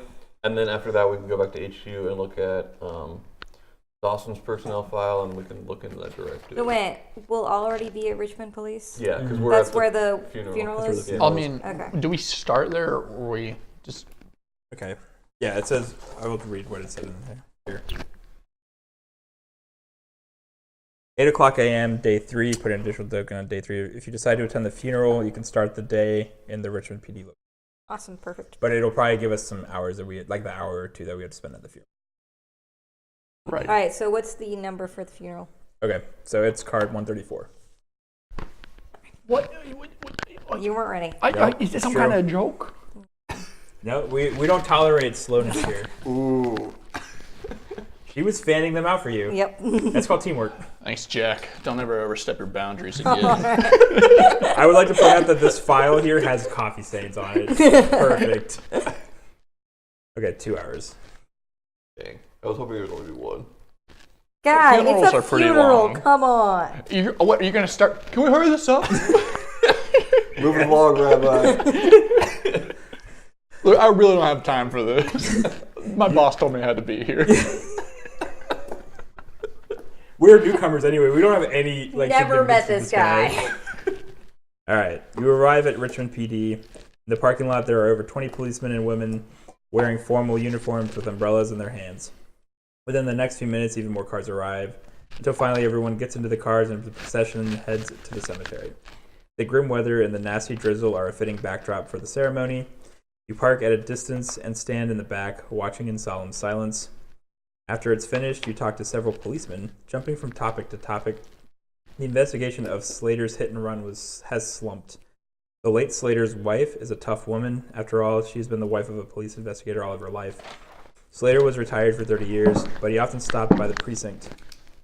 In the end, the weather forces everyone to flee back to their cars. If you want to talk about his old investigations and cases, come to the station, says your old pal Tarkovsky. It's dry there. We have donuts and coffee. Awesome. Nice. And We're a already few there. of Slater's old friends will also be there. Place the IT marker on the fieldwork location. What? Dang. Rip. DM. We got. Dang. Our master plan. Yep. So we can use the magnifying glass to talk with the widow. He's got one. I would say go for it. Or we can, and as a further lead, we can visit to the police station, which will be card 109. Do we want to talk to the widow, or do we want to? Or is it either or can we do both? We can do both. What do we think? Like, This dude has nothing to do with this. I Case. know, but we want the meta plot. yeah, I sort of. That's true, actually. That's a good point. Yeah. We're not just playing for today. We're playing for. We're in whenever this we for the ever- long haul. 10 years later, we solved it. I mean, we can always get more tokens, so. Yeah, it seems like just using a token is not that. Okay. Well, Yeah. but I guess it will cost potentially time. Let's try it. We're going to She'll find talk out. fast. No time. Cool. Okay, so write this lead down there real quick. 109. This is visiting the police station. Is that for Tarkovsky? Yeah. 109 Richmond PD. Okay. So this is the widow. Standing under a tree away from the crowd, you think about Michael Slater. The crowd at the funeral proves that he was a good cop.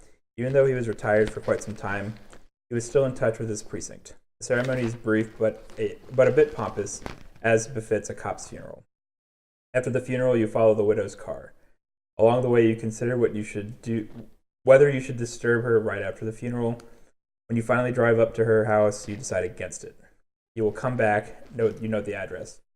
Perhaps there are some notes about Slater's cases in the house. With this on your mind, you leave to grab a quick brunch. We just keep eating. If you decide to disturb the widow, you can use card 104 fieldwork. That's a pretty judgmental way of saying it. Right? So would that cost time? Probably. We don't know. We don't, yeah, it'll be a new card. Yep, we're gonna do it, right? I mean, we'd spend it. We might as well follow through with it. Well, minor housekeeping thing. Can we say we use my power instead of the token? What was your power? Spends a Spend one thing. of these instead of an official token? Is this where we get it back? Sure. Well, I guess it doesn't matter. That's fine. I can't believe. I was just thinking in the future we could do it twice, but I guess. Oh well, we got to mark you down though. Yeah. Okay. So I don't know. I mean, I feel like there's a reason that they pushed him to the third day. You know. Yeah, to waste our time. Well, yeah, like you're getting evidence on everything else, but this might be the thing that like pieces it all together if we can find more about his background. So it'd either be from talking to the other guy back at the PD, Or they through took her. a page out of Time Stories' book, Yeah. and they're gonna say, "Oh, he danced around in circles." Yep. And then we followed that and wasted a whole day. So, okay, Worby, what do you think we should do? And we'll do the opposite. Ouch. no, that was Thaxton's. That was Thaxton's. Oh, that was he chased it. Thaxton? Oh. Yeah. Oh. Yeah, Thaxton chased that one. That was hilarious, though. That was so funny. I was thinking we should go either to HQ or the police department. Yeah, I don't think we need to follow this one right now. Yeah. Okay. I would do the police department. We haven't been there yet anyway. All right. Yeah. And we have another clue there. And we too. started Who knows HQ how every much day, food right? they'll have there? I mean, That's right, we Brunch, do brunch, take- brunch. Yeah, We already no, got we brunch. got brunch now. Yeah. We're eating it now. Second brunch. No, it's true because we're about to get donuts. Remember they said that they had donuts and coffee. We're having brunch before breakfast. Donuts are an everyday or every time snack. You don't know what you're talking about. All right, so is that what we're doing? Sure. All right, Richmond PD. All right, we need the sound effects again. Where are we? I want the car to start up if you don't mind. Oh yeah, we need to make. I can't do that sound effect. Get enough. This is a futuristic vehicle, right? The detective mobile. Were you like drifting halfway? Oh man. Yes. Well, guys, we was- barely made it. Sounded like the car wasn't gonna What make if we it. turned the sirens on the detective mobile? Then we don't have to spend the time, Do right? detectives get sirens? This one does because I declared it's. Let's paint some on. okay, is the NIA even like an official government thing? I don't think so. No way. Okay. So we definitely would not have sirens. We just lean out our window. Wee wee. Wow. Start just turning on our flash. All right. So, what leads do we have here? I guess we're talking to the Coffee cops first. And You want the robbery. We are at the PD, right? Yeah. So it makes more sense to talk to the officer, I guess, chronologically, because he just said, "Hey, come on in and talk to me." We're probably gonna do both anyway, right? So. Yeah. All right, let's do that. So let's talk to Tarkovsky. All right, so 109. 2 hours. God, he's such a talker. Oh my god, we're back at Dunkin' Donuts. I'm having flashbacks. Hey, you guys smoke weed? Like what? We know who the pothead is. The 6th Richmond Police Station is a place always bustling with life, though today the lobby is quiet and peaceful. It's as if the rain made even the criminals stay inside, perhaps to give the cops an opportunity to say goodbye to Slater. You look around for someone familiar. You spot Susie Washington from the archives, but she seems to be in the middle of a discussion. You see Tarkovsky behind the glass door of the investigation room. You knock, nodding to Tarkovsky. He gestures you to come in. The room has a relaxed atmosphere. A few Did you cans of say interrogation room or investigation? investigation room. Okay. Hearings room. Yeah. He gestures you to come in. The room has a relaxed atmosphere. A few cans of Coke, donuts, laughter. It's been 30 years since Slater retired, but there are still a few cops who worked with 30 him, years? or at least There's a chance. or at least have heard about him. The police are like a family. Generations work here, and Slater was a living legend. A few of the cops are sharing stories about their late friend. One is bragging that during the first month of his service, he knocked out a guy who wounded Slater with a screwdriver. Another mentions the 80s when they were in a high-speed chase or ran out of fuel. They had to wait for another patrol car to bring them gas. Thus, the Petrol Patrol nickname was born. After retiring, Slater often jogged by the police station. He liked to stay current on all of the happenings at the station and offer advice when solicited. He knew his stuff. They said he always had a hunch. Rumor had it he even worked more at home, where he kept a lot of files and notes from his previous cases. He archived everything thoroughly. We can we'd have to spend a wild token to ask about his old cases. We might do that. Maybe he had something with... I think that'd be important. Right. Especially, like, I didn't realize how old he was. Since they said he retired 30 years ago. That puts him around the time that this should have been happening. I doubt it's related to this specific case. You don't know that.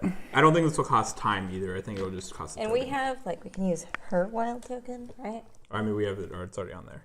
Like, we don't get these skills afterwards. Yeah, we literally added it to the Oh, pool. okay. All right, yeah. So you want to do that?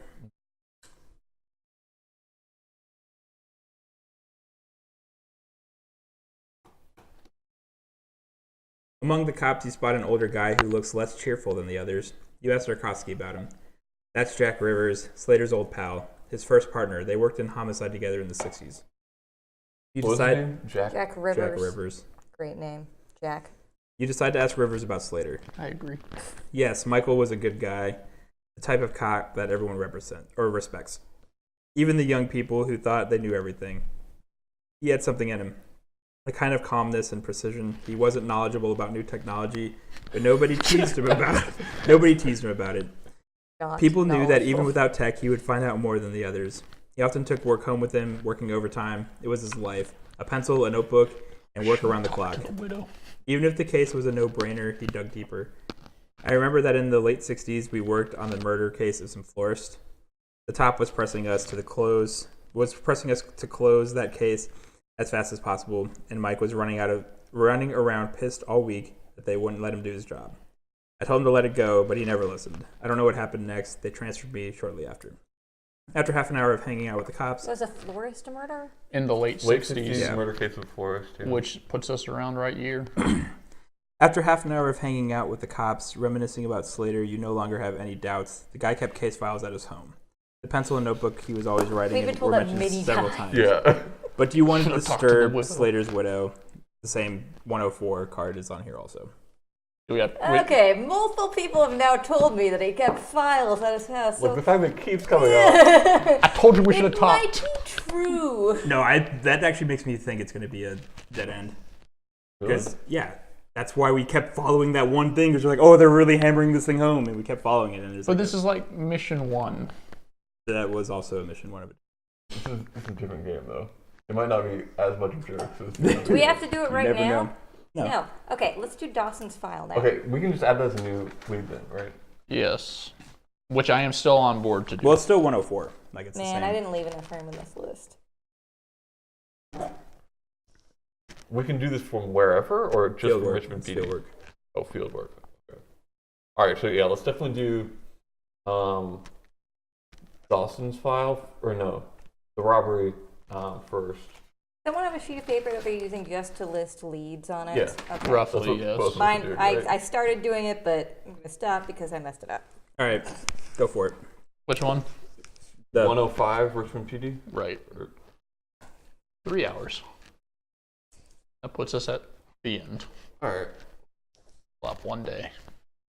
The rain starts to annoy you, but what irks you even more is that some stickler did not want to mail the scans, so you had to go down to get them personally. You reach the precinct, entering the official entrance on the other side of the lobby, away from the hustle and bustle of detainees. You pass the investigation room on the right, turning next to the locker room and showers, and reach the archive located at the end of the corridor. You flash your badge, fill out a request form, turn it in, and then sit in an old metal chair to wait. This part of the police station is quiet and peaceful. After a while, Susie's worried face appeared in the window. Someone must have misplaced them. Please wait a moment, we're looking for them. You spend the next several minutes savoring the legendary Richmond PD vending machine coffee. Known as the worst sludge. You know that if Susie is on the case, she will go the extra mile to find what you need. And you're not mistaken. In the end, they find it. You have in your hands the printed out scans of the full contents of the 67 folder. Okay, we have to read file 105, which is on the database. Okay.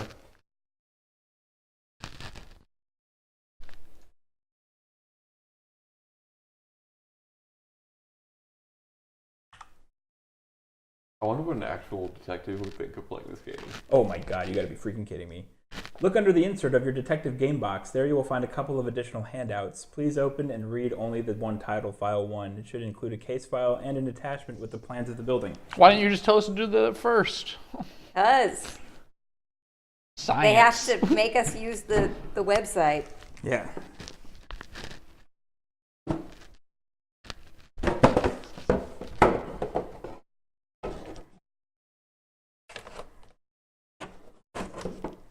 We're just making So sure. this is hidden because there's a conspiracy, right? Yeah. Or maybe they're worried that someone found scanned copies of the cards and they're using the website to play this game for free, but they need the box. Because, you know, you can't just scan that other thing too. Instead, now somebody has now scanned this book. Yes. And it's available online. Okay, File 1. I say I check it for any more hidden stuff. all right, good idea. Here's the police. Oh my God, there's so much stuff on here. Oh, there's a note on That's the back. all File 1? Reminder to Dad? Look. Nope. This is completely... All right. Call me when You're ready. you're ready, but the rest is completely illegible. This is what we really needed. Anyway. Investigating officer. Sergeant Michael Slater. Okay, so far so good. I'm gonna get a new sheet for this. Oh, so we didn't know this was connected until just now. We just found out it was connected to Slater. Thank you. That's why I was like, look at this. Are you ready for this? Suspects. Henry Giles, minor pickpocket. Marcus Owens, pawn shop owner. Victim. Horatio Dawson, florist and flower shop owner. Ooh.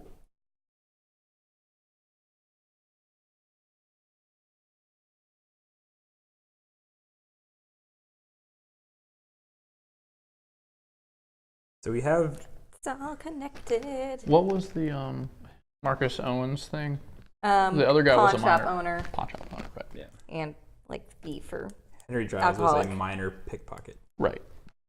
how is there such thing as a major pickpocket? Yeah, you Yes. steal something worth over $2,000. Okay. On June 14th, 1967 at Woot. 8:11 p.m. The day, D-Day. Wait, did you say 14th? Yes. Of June. A police patrol arrived at Horatio Dawson's home at 147 Chillingham Road in Richmond on a disorderly conduct call. The policeman approached the porch and noticed the door to the house was open. There was no response to the policeman's calls. They entered the premises. Upon entering at the foot of the stairs, they found the body of a tall, well-built man who was later identified to be Horatio Dawson. The body laid face down with both legs remaining partially on the stairs. The policeman confirmed lack of vitals. Backup units and an ambulance were called at 8:19 p.m. The coroner confirmed dead. Evidence. Physical evidence available at the Richmond PD Evidential Magazine. Description of the crime scene. We have this. Oh my gosh, I went to CAD for this. To what? AutoCAD. Okay. Legit. Both the residential property and the attached flower shop had signs of burglary. The glazed glass doors in the kitchen leading to the garden was open, and the glass just above the lock was broken. Kitchen cabinets and drawers were open, and some of the dishes were thrown on the floor. In the living room, there were broken vases, books from the shelves scattered on the floor, and open cabinet doors. The door to the flower shop was found open, with pots shattered on the floor and boxes torn up. I don't read that part yet. I'm gonna. In the office, papers were scattered across the floor. A broken drinking glass was found under the drawers on the side wall. No fingerprint traces were secured. The glass was white. A red ceramic pot containing a Florida tassel flower was broken, and dirt was scattered under the window. A footprint, shoe size 11, was found in the dirt. Who had a shoe size 11? Hold on, I wrote this Marcus, down. I think. Marcus. Wait, hold on. It was like 11 and a half. You wrote it down. Yeah. I figured that would come. The desk So was... Horatio Dawson had shoe size 11 and a half. He's the victim, so that's not really helpful. Yeah. But we did let me check mention Marcus, the though. dirt, which did show up in the forensic scans. We have dirt on here, so, and soil. We got a lot of fingerprints. I don't have Marcus's shoe size. He was a lot shorter. Like, I would expect to be smaller than... 5'6". His son is 8 and a half. Where does it say it? Oh, shoe size 9. 9, okay. Okay. The desk was moved approximately 12 inches toward the back wall, and parallel scratches were found in the wooden floor. The front edge of the desk had been dented. Traces of type A blood were discovered, despite an attempt by the perpetrator to wipe them clean. Wait, why would he wipe them then? No, I guess So it looks more like- than one person. Yeah. I was going to say they tried to stage it as like a fall instead of a murder, but then it doesn't seem very I convincing. mean, if given- everything was ransacked. Yeah. But he fell. Anyway, okay, so on the desk there was a typewriter with a piece of paper loaded, a green desk lamp, and 3 pencils. The top of the desk had been wiped. No traces were secured. The open desk drawers contained a 9x19 Parabellum cartridges. 9x19 millimeter Parabellum. A 3.31 or a 3.3 pound brass ashtray was found on the desk, and small traces of tobacco were scattered on the floor. The safe in the office was open with the combination lock in the open position. The safe contained insurance papers and bank statements. Statements revealed that Dawson withdrew his full account balance on the eve of his death. Cashed out a total of $16,452. Money was not found. A footprint was found on the office door frame 5.5 inches above the floor, and type A blood traces were found on the corridor floor 19.6 inches from the entrance door frame. Blood trailed the railing on the stairs. A piece of the rail was broken off at a 10-degree angle on the west side of the stairs. Blood traces were found on the 6th, 10th, and 12th step. All traces were type A blood. Okay, so here are the signatures that we get. That is weird, actually, that they were on the steps, too, though. Am I allowed to look up Henry Giles, the pickpocket? Not yet, but probably in a second. 'Cause I'll probably get it. While you're searching for that, 9x19 millimeter Parabellum is a firearms cartridge designed by blah, blah, blah. It was introduced in 1902 by the German weapons manufacturer. We're looking for Nazis. Right? That's And it was made for the Luger semi-automatic pistol. So I'm going to actually write that down. I only know what Lugers are because I watch Band Brothers. They had Luger cartridges, or he had Luger cartridges in his desk. Oh, so he was a fleeing Nazi.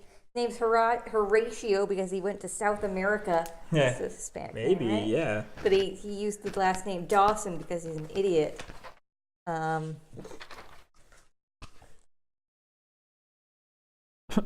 The name Parabellum is derived from the Latin, if you seek peace, prepare for war. Okay, so this first signature is Henry Giles, and I'm looking at. Here he is. Look at his little smug face. He Ugh. does look very smug. Is that a scar on his cheek or is that on the monitor? He died the day after this robbery in a After? shootout with the police. Okay, so his name is Henry Giles, or Henry. Oh, Henry. Okay, I guess never mind. Anyway, he was born March 14th, 1937. He was young. He's a lot younger. Yeah, he died June 15th, 1937. What? No. We were talking about when he died. Cause of death: shootout with the police. He has blood type A RH+. So this dude might be his blood everywhere. He has a burn scar on the cheek. Perhaps That's definitely his the one with the cigar. Yeah. Okay. Did it say dark hair? Did it mention anything about his hair? Yeah, it says it's dark. Because it also said that the guy said that his dad Marcus, the guy's friend, had dark hair. This dude's 5'6". Which is the same height as his dad, essentially, so this is definitely... And he also said his name was like Marcellus. I mean, No, No, that Marcellus was the lawyer. oh, I thought it was the same person. Well, we didn't know yet. Yeah. Okay, so we know. Okay, so the other person in the robbery was the dude's dad, right? So it's the dude's dad and Henry. More than likely. Isn't that why we got this case number? I don't remember. Where Yeah, we the first case got it. number. Okay, so he was arrested on April 6th, 1960 for petty theft. March 5th, 1963 for assault, sentenced to 3 months of prison. September 25th, 1966 for larceny, sentenced to 6 months. And he was shot to death in an exchange of fire with policemen during his arrest on the suspicion of being an accomplice to a robbery. That's this case right here. Right. He's a shoe size 11. Oh, okay. So there he is. So shocking, this guy was at the robbery that they said he was at. Cremated. Yep. Sucks. Get the incident date of the robbery. We're doing that right now. In case you found him a different way, Yeah. go to this report. Typing in random names you thought of into the search box. Okay, so next signature we have fingerprint traces from a 3.3. This is the ashtray. They're partial prints. Who's ready for Horatio's fingerprints to show up on his ashtray? These match Everything? sort of. No. So like BHU 5. I just want to do this before. Oh, this is Potentially new.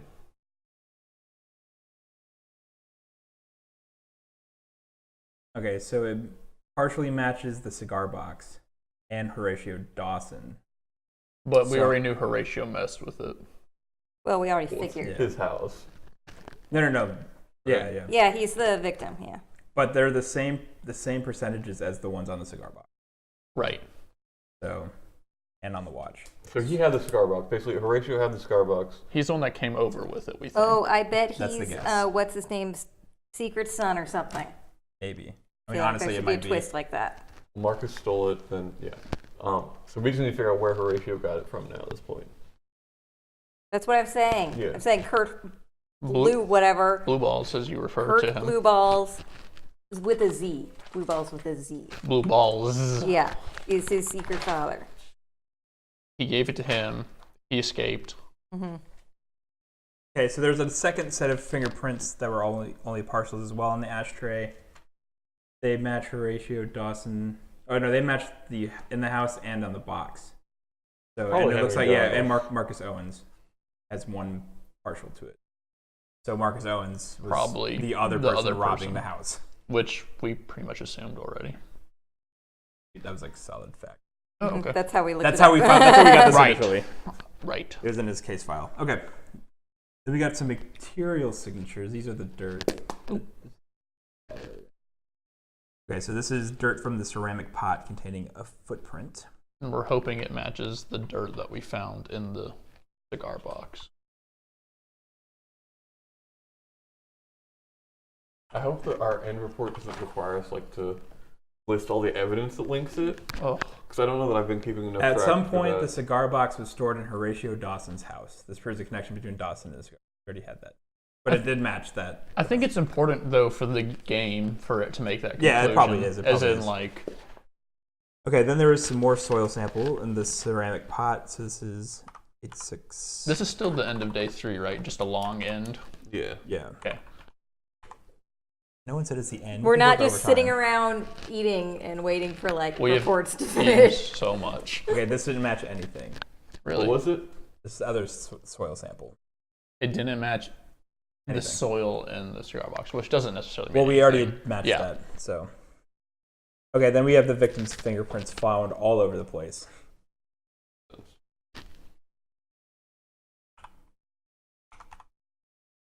Well, we already know they're the victims.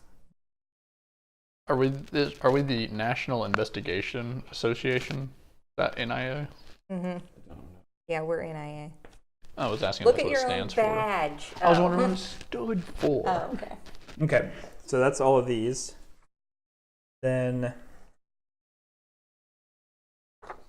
Oh, we're allowed to read final that. Cool. report: murder suspect Henry Giles. Wait a Henry- minute. What's Oh, up? suspect, not victim. Okay. Henry Giles was allegedly a witness to the victim's attempt to sell valuables at a pawn shop. He and his partner, Marcus Owens, made the decision to break into Dawson's home. Giles allegedly tracked the victim to his home. On the evening of June 14th, 1967, Giles parked a car on Rosemont Rosemond Street. He broke into Dawson's home from the garden, leaving a footprint in the dirt, shoe size 11. The course of events is alleged as follows. Giles held Dawson at gunpoint. The weapon was found on the suspect the next day. Giles forced the victim to open the safe. There was a struggle followed by screams. Giles pushed the victim down the stairs. He then searched the house chaotically. The perpetrator likely heard the passing patrol, ran out of the house through the back exit along with a bag of stolen items, and drove off. Suspect Henry Giles was shot dead during the attempted arrest on the following day, June 15th, 1967. In the car, a green Chevrolet sedan. There were days sales from a flower shop, a .38 caliber revolver, and an old .08 Parabellum pistol. All items were collected during the police intervention. Suspected accomplice Marcus Owens. Owens' testimony revealed that on June 14, 1967, Horatio Dawson visited the pawn shop with the intention of selling a variety of jewelry. Owens bought some of the items from the victim for the total of $487. Owens, working as Giles' silent partner, informed Giles that Dawson had more valuables. However, he denied being involved in the robbery. Testimony of Marcus's ex-wife, Lily Garrett, confirmed the suspect's alibi. So we have some leads. Okay, so now we can look up Michael Slater on the database. So we can just do these now. These parts are free. So, like, the one thing I noticed from that doesn't make sense. I thought he was inside the desk, house. right? Yeah. Because like the desk had traces of blood on it and had a dent. But it was her or Giles's blood. We Because don't it was know the that type A. necessarily, right? It was. I thought Giles was the only one that said had type A blood. Let's look. So Horatio's blood is type A. They're both type A, so it doesn't really help us. Not Marcus, though. Marcus was not. Okay. No blood from Marcus. Marcus doesn't have blood. Slater is a size 11. Look at him. How come he has everyone else has like mugshots and he has this like headshot? Because he's a cop. Okay, but cops don't have headshots, in their files. I got that silver fox going on though. Mm-hmm. In the straightest way possible. Okay, so I'm adding him on our thing. Okay. Yes, I guess that's the one thing that doesn't have an explanation right now. Like, what happened on the desk? Like, And why why was there did blood on it? I mean, there was probably a struggle. Wait a minute. I guess. Can we see the map? Or do you think that there was a second suspect? That's what I'm wondering. If someone Christine else was there. Slater is a witness in this Yeah. homicide case. In 1965. Well, that's because it was a drive-by, so she was probably like in the car with him or something. No, but this no. is Nearby. This is a different one. 1965? You want to write this down? NR 1965/DR/10/28. Sounds inappropriate for her husband to be leading the investigation of a homicide she witnessed. Or maybe that's how they met. Ooh. That would be so cute. Okay, so we have Horatio Dawson already, right? Yep. We have Henry Giles, Marcus Owens. Okay, so here's our leads that we have. We can do evidence related to the case is card 106 in the police department. The autopsy report, card 117 in the police department. Was the first one in the police department as well? Yep. Consulting a forensic psychologist, card 110 at the courthouse. And then you can go visit Horatio Dawson's grave, 131 Field. What was the psychologist? 110? 110, courthouse. What was the one before that? Do they ever suggest 107 something and then police give you a department. number that's What not was in it, the though? deck? Just I like, don't why would you remember do what that? the You're an actual- Yeah. idiot. Autopsy report. Well, 107 was the autopsy. report.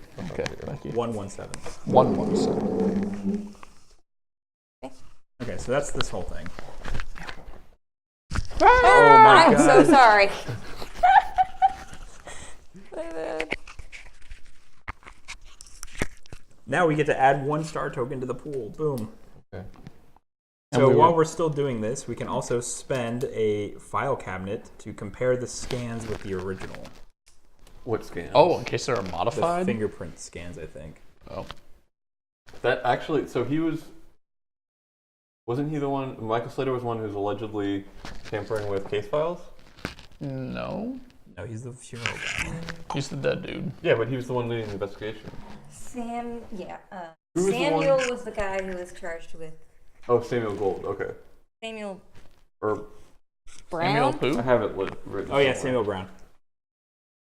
Samuel Brown was the colonel that got Yeah. or He something. seems like not really connected to anything at all, but also incredibly suspicious. Click on him again. He died in a car accident in Lewistown, Maryland. 1985. Yeah, there's like nothing on it. So Okay. Probably dead end. there's nothing we can do with it right now. Yeah. For that, like he's not related to this at all. Yeah. Right. But he's a creep, I think. What was Accurate. our connection to him? We saw that someone was He was- charged with assaulting him. Yeah. Okay. Maybe Marcus Owen? Henry Giles, I think. No, it No. was before that. Yeah. Yeah, because Henry Giles is a new addition to our I want to say it was Marcus. probably. I think it was. Yeah. Wait. I think He it was the seems son. like the type. Wasn't it Rupert? I think it was the son that assaulted Yeah, because him. we didn't get to Marcus yet or Samuel, or that was like in the same swing. No, it was Horatio Dawson. Horatio He assaulted him. assaulted Colonel Samuel Brown. Oh yep. Yep. Remember how we first got Horatio Dawson? I don't remember either, actually. He was probably maybe like we knew his info from when we scanned fingerprints. Oh, yeah, yeah. Okay, so are we gonna do this compare scans thing? What is it? I don't know. No, what token? File cabinet. Sure. That's me. I'm the file cabinet Would you guy. like to file cabinet this? Hell yeah, let's file All right, let's cabinet do the it. heck out of this. If you flip it and it says it's a match, like there's no alterations. Enhance. Apart from Susie, there are several other people working in the archives whom you don't trust. Ooh. You do not want to have to come back here in an hour because there's something missing from the file. You take the scan out of your briefcase and decide to compare it to the original documents. You flash your badge at the archive employee and ask him to show you the contents of the original folder so you can be sure that you have a complete scan. The guy is grumpy, but you have experience. Old papers, archives, and evidence magazines are your domain. Share some stories from the archives in Missouri where you had your training years ago, and the atmosphere lightens. The employee waves his hand and lets you inside. He points to the right bookshelf and says you can rummage through them freely. He leaves, wishing you good luck. That's exactly what you wanted. You go to the bookshelf and rifle through the box with the 67 files. You see that sandwiched between the notes is a small crumpled piece of paper. It must have fallen out of one of the files. Yes, you know it looks like a stroke of luck, but why not? Sometimes these things just happen. There's information on the note signed with the name Wait, first Slater. we have to drink some coffee and eat something. Nope, we haven't done that yet.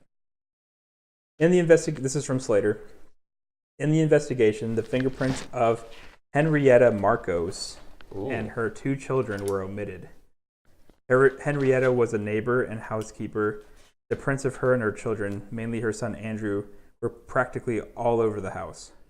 Apart from that, the scans matched the original. Henrietta Dawson? Marcos. Marcos. The neighbor. Yeah. And her kids. One of Neighbor them- and housekeeper. Yep, one of them's name is Andrew.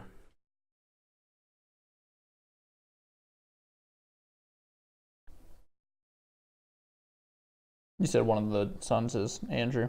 Andrew, yeah. That was the one. His fingerprints are all.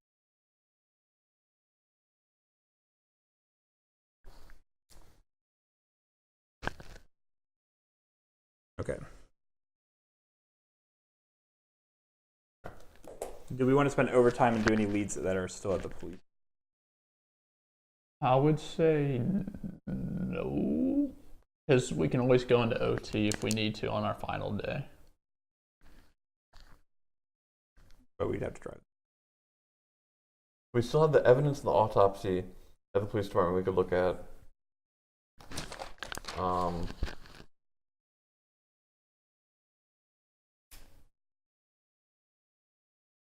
I feel like those could easily be a dead end, or they could turn out really good. I don't know what the autopsy could tell us, but the evidence might. But I don't know. Okay, well, let's see what our goal is for this. So we need to investigate the events leading up to the watch from Poland, ending up in the Ying auction house. Discover all stages and find evidence to confirm that. So really, now we just need to figure out where Horatio got the watch from, Actually, I feel like we need to know more about Horatio. Yeah. And so maybe the evidence would be good, just to hopefully have something more about his house. Because we've got, like, you know, how it likely got to the point where it would come across the seas. Right.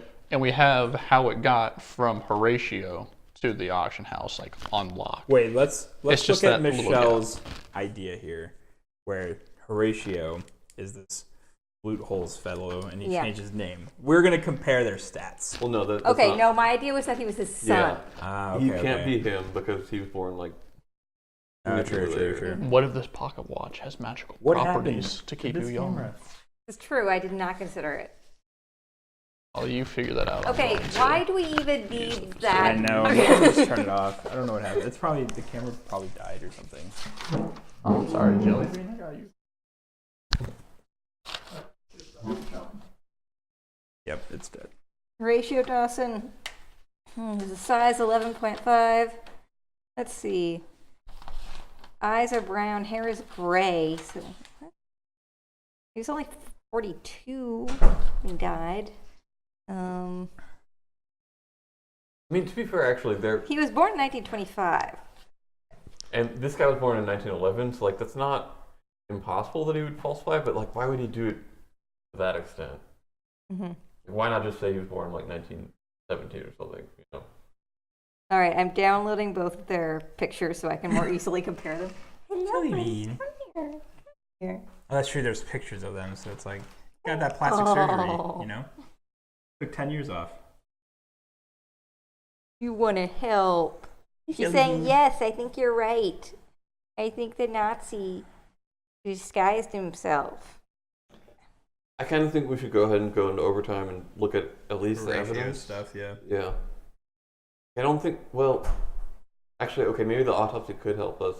If he really is Kurt, then we could potentially see the shrapnel damage on his hand or something like that. Ooh. Mouths are completely different, I think. But that won't. Like, I mean, there's plastic surgery way back then. You know.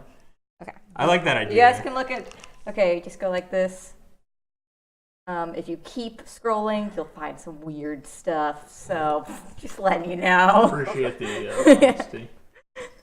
Nothing creepy, just random. Okay, let's do this. All right. So if you want to compare. Yeah.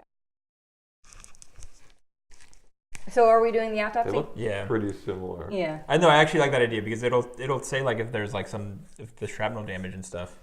Mm-hmm.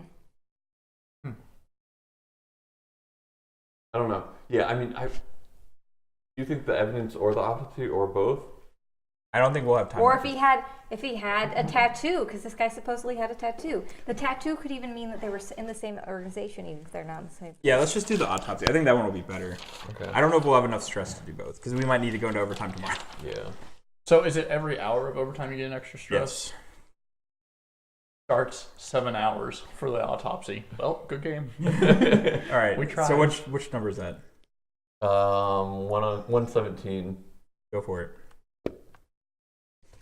Come on. You took too long Yeah, doing this. You were doing this thing. I and- was looking There for we go. the pile and I saw bin and I was confused. I was like, that's not Well, this the is only day. an hour. That's not bad. Flips it 6 hours. Okay. You go through the staff entrance. You pass two policemen from the traffic department who are leaving the station while verbally assaulting a group of cuffed women being guided down the corridor to the cells. Are we going to help the women? No. The girls do not hold back and We don't repay the talk about favor. The corridor Different turns game. into a cacophony of insults and curses. You try to simply walk by the group, but they struggle with the policemen leading them. Suddenly, one of the girls, hurling curses, breaks free and jumps toward the exit, facing after the two policemen who have already left the parking lot. You react instinctively. You catch her halfway and press her up against the wall. Holding her, you call out for someone to take care of this mess. The rest of the women react wildly to the scene, which just unfolded in the corridor is chaotic for a few minutes. You retreat, pushing brutally through to take the corridor towards the archive. Behind you, you can hear insults being screeched at you. You approach the service window. You are lucky that Susie is on the job now. She is the favorite of the entire police station. With her, the job always gets done. The documents were already waiting for Are we you. in love with Susie? Yeah. All of us. You fill out the application form to respect the procedure and take the files. A pleasant surprise. Okay, so here's the autopsy report. Post-mortem autopsy report. Horatio Dawson. Date of examination, June 15th, 1967. Body of a man aged 42. He was 192 pounds, 5'11", blood type A. Got some fingerprints to type in. Assuming that they're the same. Do I already have these? Yes. Obviously. Okay. Internal organ condition unchanged. Alcohol and intoxicating substances in the blood not found. Autopsy: oval bruise on the right calf, just below the knee. Bruises and numerous abrasions on the face and left side of the cheek. 1-inch bruise above the right temple. Bruises and longitudinal abrasions as a result of collision with a cuboid object. So probably the stairs or the desk. Either one. There was all over the desk too. Wood splinters found in the wounds. The disc is separated. Left shoulder twisted and cracked. Cause of death: extensive trauma to the cervical segment. Shifting on the 5th vertebrae, disruption of the nervous system, likely result of a fall from a height. So it doesn't actually say anything else. Further lead. Consultation with court pathologist Howard Pine. Analysis of the autopsy report, which is in number 111 courthouse. Doesn't seem worth it. You said 111? Yeah. At the courthouse. Yeah. Now we've got 2 things at the courthouse. Check it out, check it out. I made it easier to pick. Thank you. Okay. Here you go. If you just want to. There we go. Oh, nice. This is my hard work. I'm supposed to be the tech expert. So Do we want to do the evidence for additional overtime? that one only cost an hour or so. One thing that I did notice is apparently we can get Dawson's personnel file. Or Dawson. I don't know what this is, honestly. I have Dawson personal file written down as 113 At the HQ. So that's really what we need. We need to know more. We could do about that this tomorrow guy. then when we Yeah. start. Mm-hmm. So I don't know if that's gonna be it. I assume we always start at HQ unless otherwise specified, or Yeah. But yeah, that is one thing. That's the only other thing from the previous things. Otherwise, we can go bother the widow at Slater's. That could be worth it. And we do have this director thing we could look into more at HQ. Now that we know he's definitely involved in this case. So wait, do we want to do the evidence thing for this one then? This was the autopsy report. I'm almost thinking it's not worth it. Like, I don't know what else we could find there. The evidence for the Yeah. case. I don't know, like, if we find some... Also, if it's like 3 hours for this, Yeah, it might not be worth that's it. that's either. going to be a really big Yeah. hit. Because you said it subtracts from our final report quality. Yeah. I would say, yeah, I guess don't do Okay, it. so we'll call it here. Our last day. Alright, hopefully we can get something good from the things. And we'll finally ask Susie out. Ooh. Who's going to do it? All of us together. Yes. We have to rehearse our speech. Group date. Okay. Except it's 1-on-4. So what do you want to do first? Do you want to do the Horatio thing first? Because we're at the Since Yeah, we're already like, at HQ, might as He's well really do one. the most important thing. We at need to this figure out his Yeah. connection. So He's a that's Nazi. 113, right? That's what I got written down. Yeah. 2 hours. That's not bad. All right. The computer on the desk behind you looks for connections between Dawson plus Horatio plus World War II plus Europe. Veterans' diaries, interviews, memories, photos, archives, anything that will allow you to get more information about this man. Someone somewhere had to write something about him. Someone somewhere must remember him. And a letter from the war or, oh my God.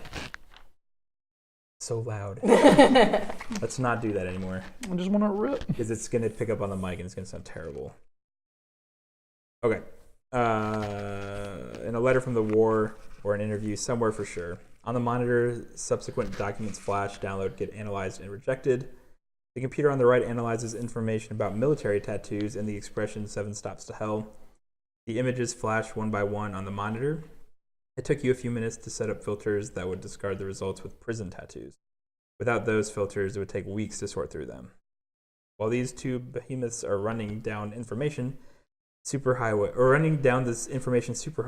dragging information through the fiber optic, you're battling the forms from the National Personnel Records Center in St. Louis, trying to file an application for Dawson's military files.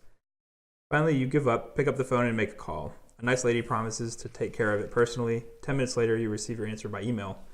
We regret to inform you that the files of Mr. Dawson belonged to a group of documents destroyed in a fire on July 12th, 1973.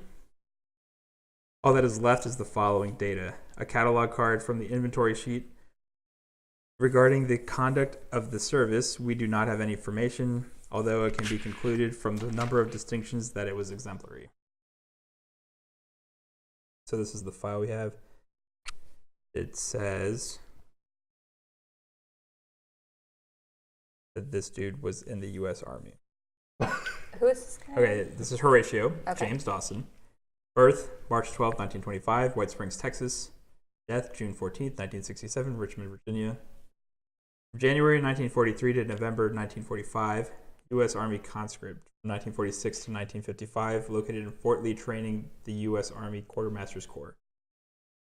He was part of the 7th Army 6th Infantry Corps. He was a sergeant.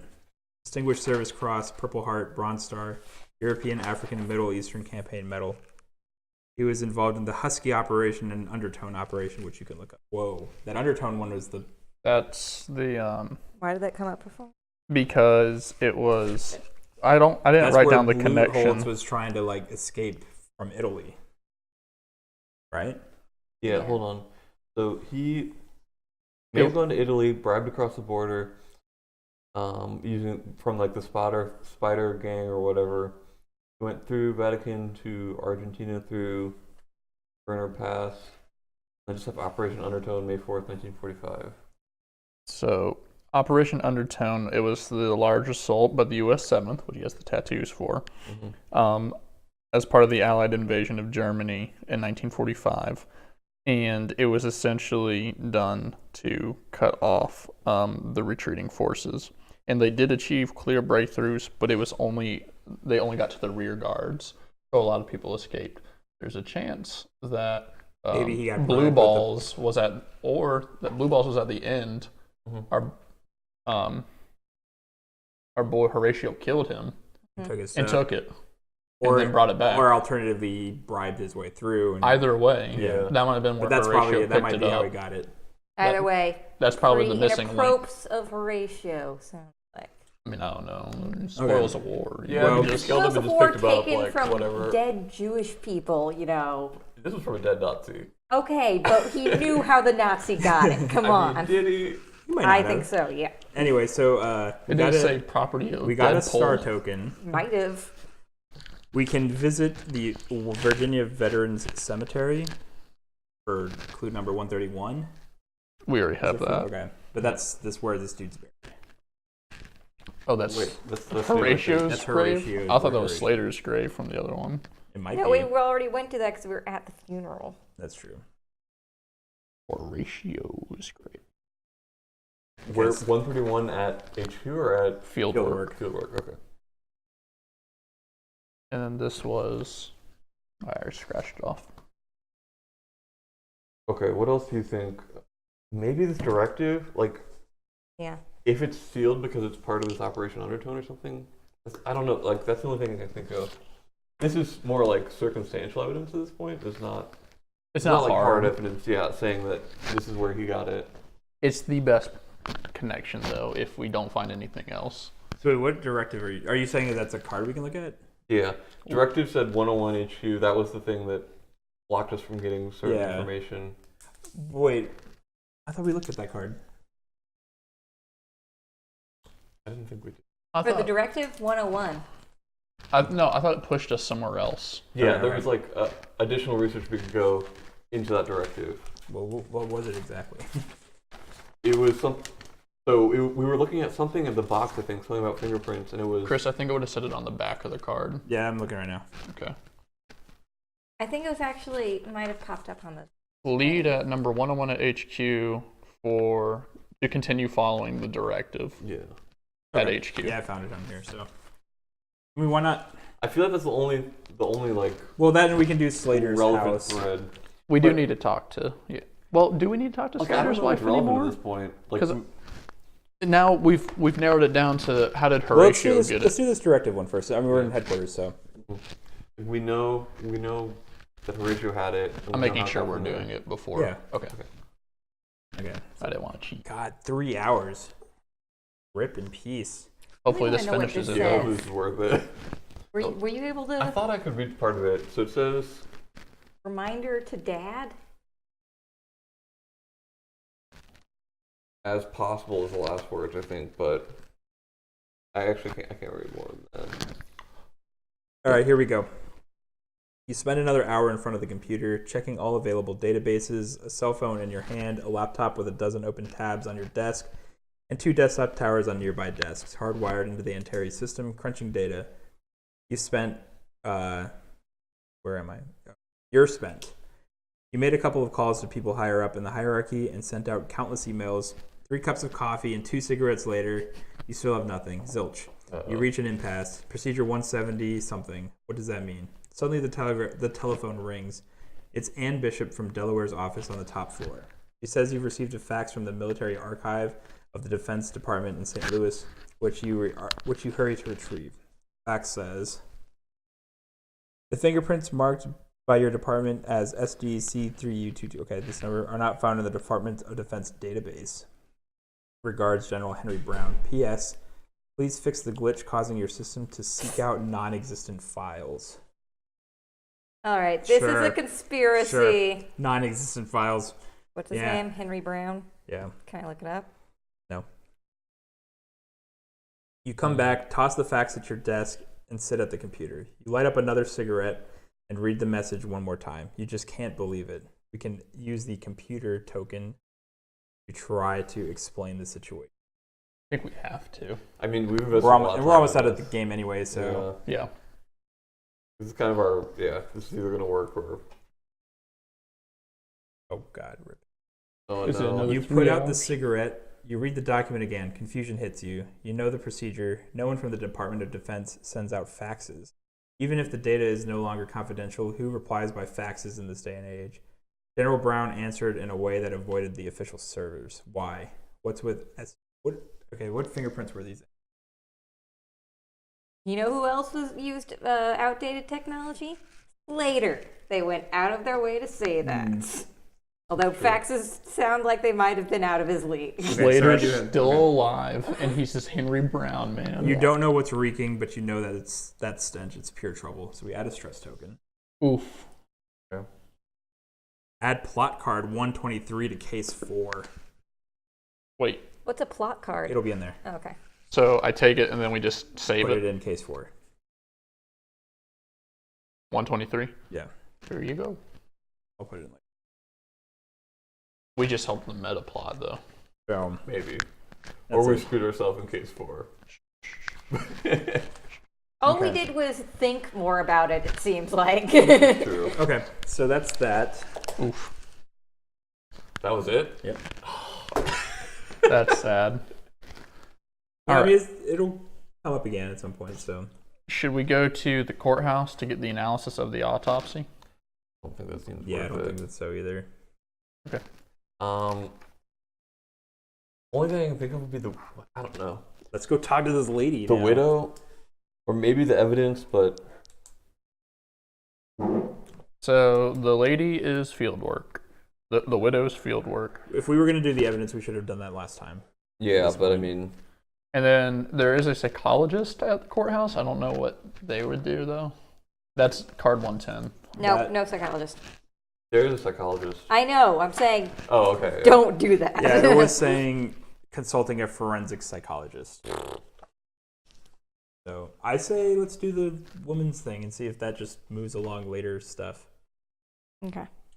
We're about out of time, though. Like what? I mean, We know he was directly involved. we suspect we know how everything happened. We just don't have any evidence of how Horatio got it. Yeah. So what is talking to the widow going to be able to help And us? we know he got that's the in problem. Like, I trouble don't after know. he started looking into this. So he probably has something to help. I mean, yeah, actually, that's true. So he had special case files. back home, so maybe he found something about this directive. He might have found the same thing we did. And that's the same sort of like it was handwritten with the what's his name, the kid that was at that house with fingerprints. That was just like something else we found from Slater also. Right.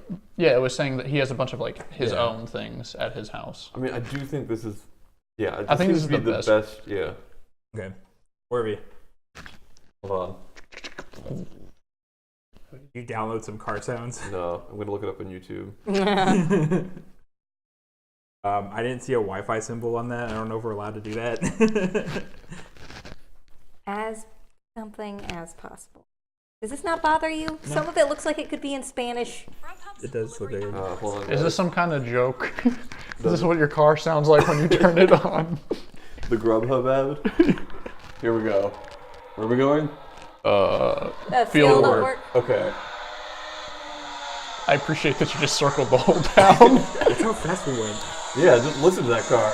Okay, we're there, guys. I like how it just stops. No parking.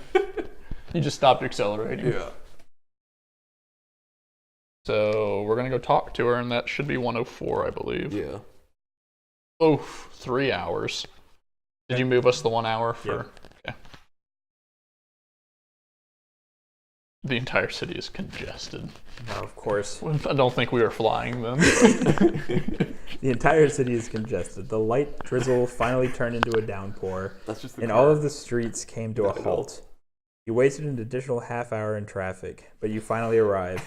You wait in the car for a few minutes while watching the house, wondering if you really want to go in there and bother Mrs. Slater. You muster up the courage. You run to the house, jumping over puddles, and knock on the door. A young blonde woman with a nice smile opens the door. Yes, what can I help you with? Good morning. Can I talk with Mrs. Christine Slater? I'm acting under the authority of the FBI, you say, showing your ID card. This is not the best time. I'm sorry, I realize that. Whom do I have the pleasure of speaking with? Linda Evans. Aunt Christine is my grandmother's sister.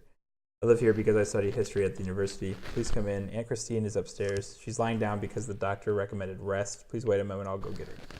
You stay in the room. Mrs. Slater has just buried her husband, and now you're standing in her living room, ready to further spoil her day. We waited a really long time. With questions about the former affairs of her husband. Read questioning at 104. Add a stress token to the token pool. Oh my Perfect. And add plot card 133 to case 2. 133. We waited a day and a half. You said 133. He doesn't get more That's respectful. for case than 2. How much time do you really need to get over? What was Come it? on, lady.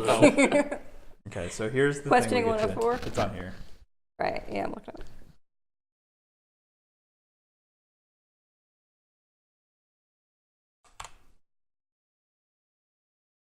Christine Slater interview. Here we go. It took about half an hour before the old lady came downstairs. Her niece led her gently. She was walking slowly, with a small wooden cane in her hand. She sat heavily in the armchair. Her eyes were red and swollen. She was breathing heavily. How may I help you? My husband's friends have been talking to me already, but the FBI? I'm listening, he said in a quiet, tart voice. Mrs. Slater, please accept our condolences. We are here because a while ago your husband was investigating a case that overlaps our own. You perhaps know if Mr. Slater had any notes from his old days. It was a really long time ago. Christine Slater nodded her head. Of course, it piled up through the years. My husband always liked to keep things organized. He kept his documents neat. He usually wrote down just single words, head words. He had a great memory and used to say this was the only way to jog it. A bit funny, I know, but that's the way Michael was. He kept his notes in the storage room under the stairs. She got up and opened a small door to the cabinet under the stairs. There on the shelf were boxes containing chronologically arranged notes. That's it, they're really well organized. One of the boxes was a small gray file with 67 Dawson written across it.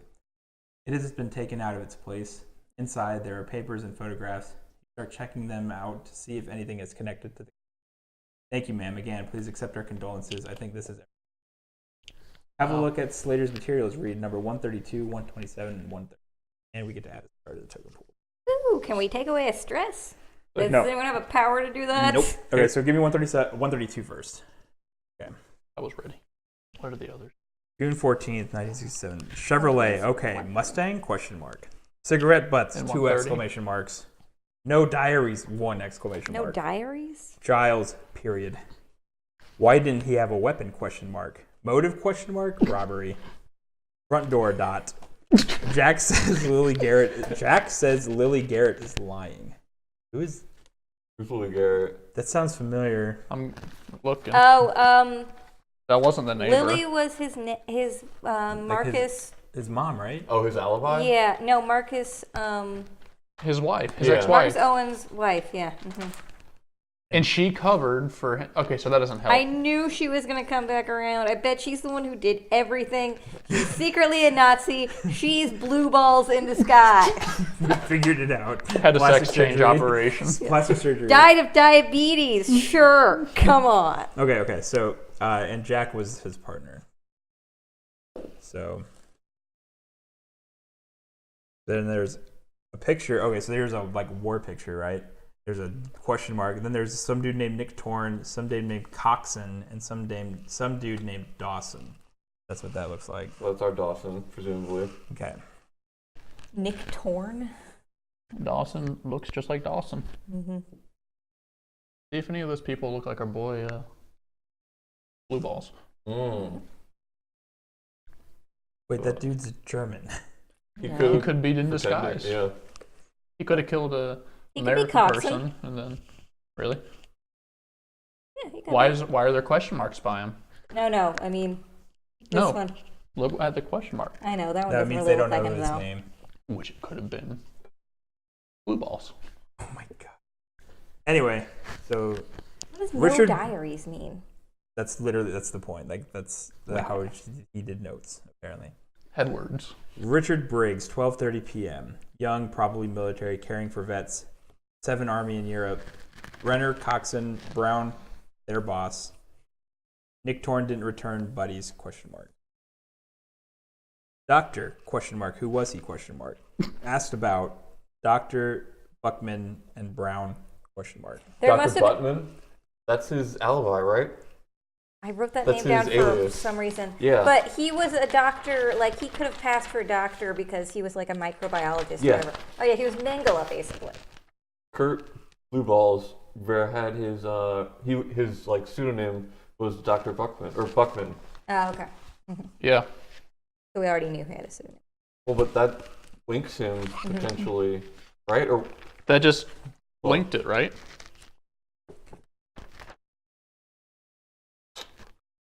not? Well, I don't know. Maybe this last one will clear it up for us. It'll be the answer. Let's see it. 1:30. Remember to duel. That's what it says. Anna, picture. Marcus plus Day. Okay, exclamation point. He came in the back, went out front. Where are Dawson's diaries? Marcus, no. Doesn't make sense. 2 exclamations and underlined. New data. Giles is dead. Marcus caught. The top ordered to close the case. I feel like we missed his diaries somehow, or like, well, No, this dude didn't find him either, so. Can I see this card? yeah. That like, I don't know. I feel like it's very significant, but I don't know how to tie that. It doesn't seem like we have any other options, seeing as we have 2 more stress levels.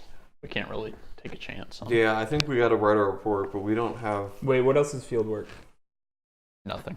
Oh, wait. We can visit Horatio's grave. That should only take an hour, right? Feeling bold today? Gonna What run are we into gonna somebody? find there? Yeah. Maybe There's some this- flowers. His diaries. Yep. Someone's gonna have left That one has on to his be grave. like ledgers or something, right? Hmm? Ledgers? It has to be ledgers for like financial stuff. Not on the For what? grave. The diaries that are missing. No, I have no idea, right? Like, I don't know why it seems there's diaries. Not what's to it say? project, but this is a very far away card. It's number 131. So it could be close to the end of the case. I don't think they're actually ordered that way. Cool. You want, I can take a little peek to see if it's going to be longer than an Nope. hour. Nope. Okay. This says Tuella. E-U-E. So what's the call? Do I pull out 131? I mean, it's probably not going to be worth I it. don't think it's worth it. So how did we just connect Buckman to this? He's on one of these things. Yeah, he's on his notes. So perhaps this is Buckman in the picture, Who else No, did it list? this seems unrelated to that. Like there are different days. Okay, and what about everything, this too. VII, the 7 Army? That's Where did we see that before? That's where he. That's Seven steps to hell. their group. They're the 7th Army. Brenner, that's the name of the pass. Mm-hmm. Brenner Pass, so it's the location. Toxin. Brown was their boss. Wait, which Brown? I guess the Brown that guy assaulted single Brown. Wait, we found out about another Brown, didn't we? I don't think so. Okay, wait. There were 2 Browns. I don't know. I don't remember. So we can use a ... token, which we don't have right now, to I can spin. question Linda Evans some more. I Question Linda Evans, the girl, I can use the spin. niece. I can spend 2 of my token. Would that take time? No, I don't think so. I can spend 2 of my stars to add a random token, like a. Yeah, that's what I was saying, because we can just do the press on this one. Or dig deeper. So I spend my. It usually doesn't cost any time anyway, so it's like, why not? Mm-hmm. Yeah, I mean that's fine. It's I like guess we're not I just gonna don't use see these- like any. Well, we're not going to use these tokens for anything anyway. Yeah. Like, this is literally the end of the game, so. Be gone. Okay, so 2 for a dot We don't or even a need rando. Yeah. Okay. Maybe we might add a stress token. 5 hours. No fear. No, it didn't add anything. You take out Dawson's files from Slater's folder. You can guess from Miss Evans's reaction that this isn't the first time she's seeing them. Quickly ask about that. She reaches for a cup of coffee from a small white table. Thoughtfully, she says, I think my uncle was probably bored because he asked me to find this file. He said he wanted to check something. Sergeant Slater asked specifically about this file, Dawson's case from 67. Yes, he said he remembered something. Please tell me more. What exactly did he say?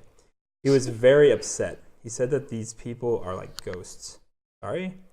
Linda looks Nazis are embarrassed. like He mentioned something about ghosts haunting him every 10 years. That they were coming from another world. This surprised me because my uncle was a very reasonable and down-to-earth man. He did not believe in such things as ghosts. He did not say anything more. He mentioned that his superiors closed the case before it had a chance to properly tackle it. I think it bothered him. He tried to remember something, and maybe that's why he asked for these files. That's all. I understand. Thank you. Please accept my condolences. We will not bother you again. You add casually, and that's what they taught you in the psychology courses. So something was up with these, and someone deleted them from this other database. We have tons of evidence that places them both like in that area at the same time. We don't have any evidence that they met. Yeah. Unless that's Buckman, that picture with the question marks. Well, let's Yeah. do it. Final report time. All right. I mean, we've got nothing else to Yeah, do. like we can't do anything else. Here we go. You should finish your game first. Are you ready now to see and answer questions for the case? We should finish our game first, guys. What does that mean? Does that mean What- that they what know does we haven't that done mean? enough? Yeah, what does that We're mean? gonna find out. It's pretty like It's probably more. confrontational. It's probably more so you don't like actually. I know. Okay. During the investigation, our team has determined that Rupert Owens found the watch beneath the floorboards of the porch of his family home. Rupert Owens got the watch from his mother. Rupert Owens bought the watch in a pawn shop. We don't know where Rupert Owens. Oh, we get to select. Yeah. I mean, he got it. Well, I thought he got it from his father. From the floorboards. He mentioned yeah, that. he got it from the floorboards. He said in his report, Yeah. When and when we interviewed. interrogated him, Okay. he said, I found it in the floorboards. We've also concluded that Marcus Owens, the father of Rupert Owens, was the previous owner of the watch, which he stole from Dawson's house. So he got from Henry Giles in exchange for silence. We don't know. Well, But he did. He No, told it them. was Dawson's. Stole from Dawson's house, right? But here's Yeah. the thing. Like, did it say there were for sure 2 people who stole? Because I thought he I was thought the we they got- silent. said that he was the silent co-conspirator. He said he was the silent co-conspirator. He owned a pawn shop and saw people with wealth. As a result, he told Henry Giles, hey, track this man. Giles went in probably alone, because in the police report, it didn't mention anything about it. It just said that Giles went in, killed him, took don't- all the stuff I was thinking we found his fingerprints, but I think they were all in the box. in the box. Yeah. Do we want to say for silence? I mean, but he told the police everything. Like, Henry He's Giles is dead, and True. Marcus Owens is also dead. Yeah, We're he talking died about in the prison. dad now. yeah, I know. The son told everyone everything, so he doesn't care about. No, I the know, sons. but like Marcus or the dad told the police everything. No, the dad's No. dead. He got The stabbed. dad got arrested in for prison. it. I know and he then got arrested initially and told them like when he got arrested in the initial investigation. Did he? 1967. I think we have no evidence that says he got it from Henry Giles in exchange for silence. Well, somebody said silent co-conspirator at some point. Yeah, I mean, that he was said silent co-conspirator, but that was like straight from Slater's report. Mm-hmm.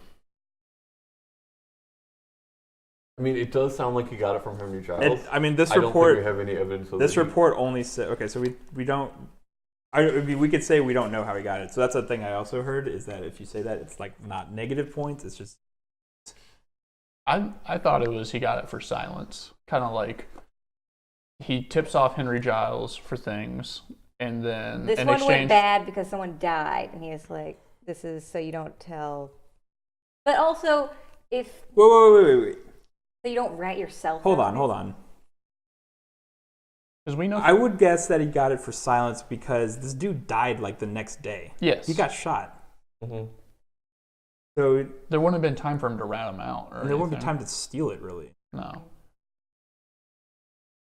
Yeah. So Well, you could've the technically- silence thing doesn't even matter anymore because the guy's dead. The thing that matters to me from just the phrasing there is it straight up says he stole it from Dawson's house, Yeah. whereas we know that Giles was the one who did the stealing. Mm-hmm. That's what's really annoying, because like If we it's, know that, but we don't have an option for that. if it said he accomplished Giles in stealing from Dawson's Yeah. house, easily that one.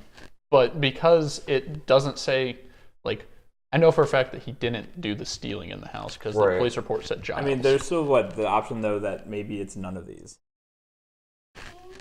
I feel like we know how he got it. It's just we don't know that he got it in exchange for silence. Right. You know. I mean, what else would you do if you're gonna pretend to be like just some casual pawn shop owner? How else are you gonna get more money? I'm fine with doing that just because we know he got it from Henry Giles. All right. Mm-hmm. I mean, I wish there was another option that was more in line with There's what we not. actually There we go. know. Done. Okay. At some point, the watch was in the possession of Horatio Dawson, and we are certain that he brought it back as a memento of the campaign in Europe. Oh yeah. He received it as a bribe while stationed at Brenner Pass. He received it as a thank you for saving life during a shooting in Sicily. We don't know how he got it. Brenner Pass. I would say we don't know how he got it. You don't want to. Why are we doing that one we don't know, and we didn't do the last one we don't know? Brenner Pass. I mean, we have a lot of stuff that points to It Brenner says Pass. We know Brenner. that they used pre-war jewelry as a bribery, and we know that both Blue Balls and him were stationed in that area. But we're not certain of anything. Hey, we're trying to impress our bosses. We're pretending to be certain about things that we're like 70% sure about. Yeah. I just don't know why we wouldn't have put, we don't know how this Marcus Owens got the watch then. We at know that how point. he got the watch. We just don't know specifically they got it for silence. Yeah, exactly. So why, if we had two options there that we were Because fairly someone, confident- like, what was this Nick Torn guy? I mean, how do we know that Nick Torn didn't kill Buckman or received the bribe and then he gave it to someone else, or Nick Torn died and then Dawson took that as a memento of his buddy Nick Torn? I think they didn't give us this picture. it's just part of the case files. Like I know it has to matter, right? No. I mean, I think part of this is just making like educated assumptions on this, because since it's like I'm okay with that for like the silence thing because that makes sense and like we already know a lot of those facts, but we really know nothing about this other than they both were at Brenner Pass, and that's probably where he got it, but we can't even prove that. He could have gotten it at an unrelated date in the future. Well, I mean, I feel like even if he got it as a bribe while stationed at Brenner Pass, that still falls under the umbrella of he brought it back as a memento of the campaign in Europe. But I don't know how the scoring system works. It would definitely be, that's more like of a positive thing. I don't know. I don't think it would be that. I would just go for Brenner Pass or nothing, but yeah, that's what I'm going for. Is if you guys aren't confident with Brenner Pass, then we say we don't know. But I feel like there's a lot of evidence I'm for okay Brenner with voting on Pass. it. Like I would vote for we don't know, but if you guys all want to do Brenner Pass or majority, well, I guess. yeah, I mean, I would do Brenner Pass because we heard about it so much. We actually thought of that before they even asked this question. All right, Michelle, you're the tiebreaker, I think. No, you've got 2-1 right now. Right. So you're I the could tie create maker. a Tie tie. maker. You're the tie maker. Okay. I just don't want to say we don't know. I just don't want to. I feel like we did too much work to say we don't know. I want to do like SAT, where if you could rule at least one out, you should guess. Well, the thank you one. Yeah, we can rule that out. But can we? No. Yes. We can't. We can rule out that we don't know.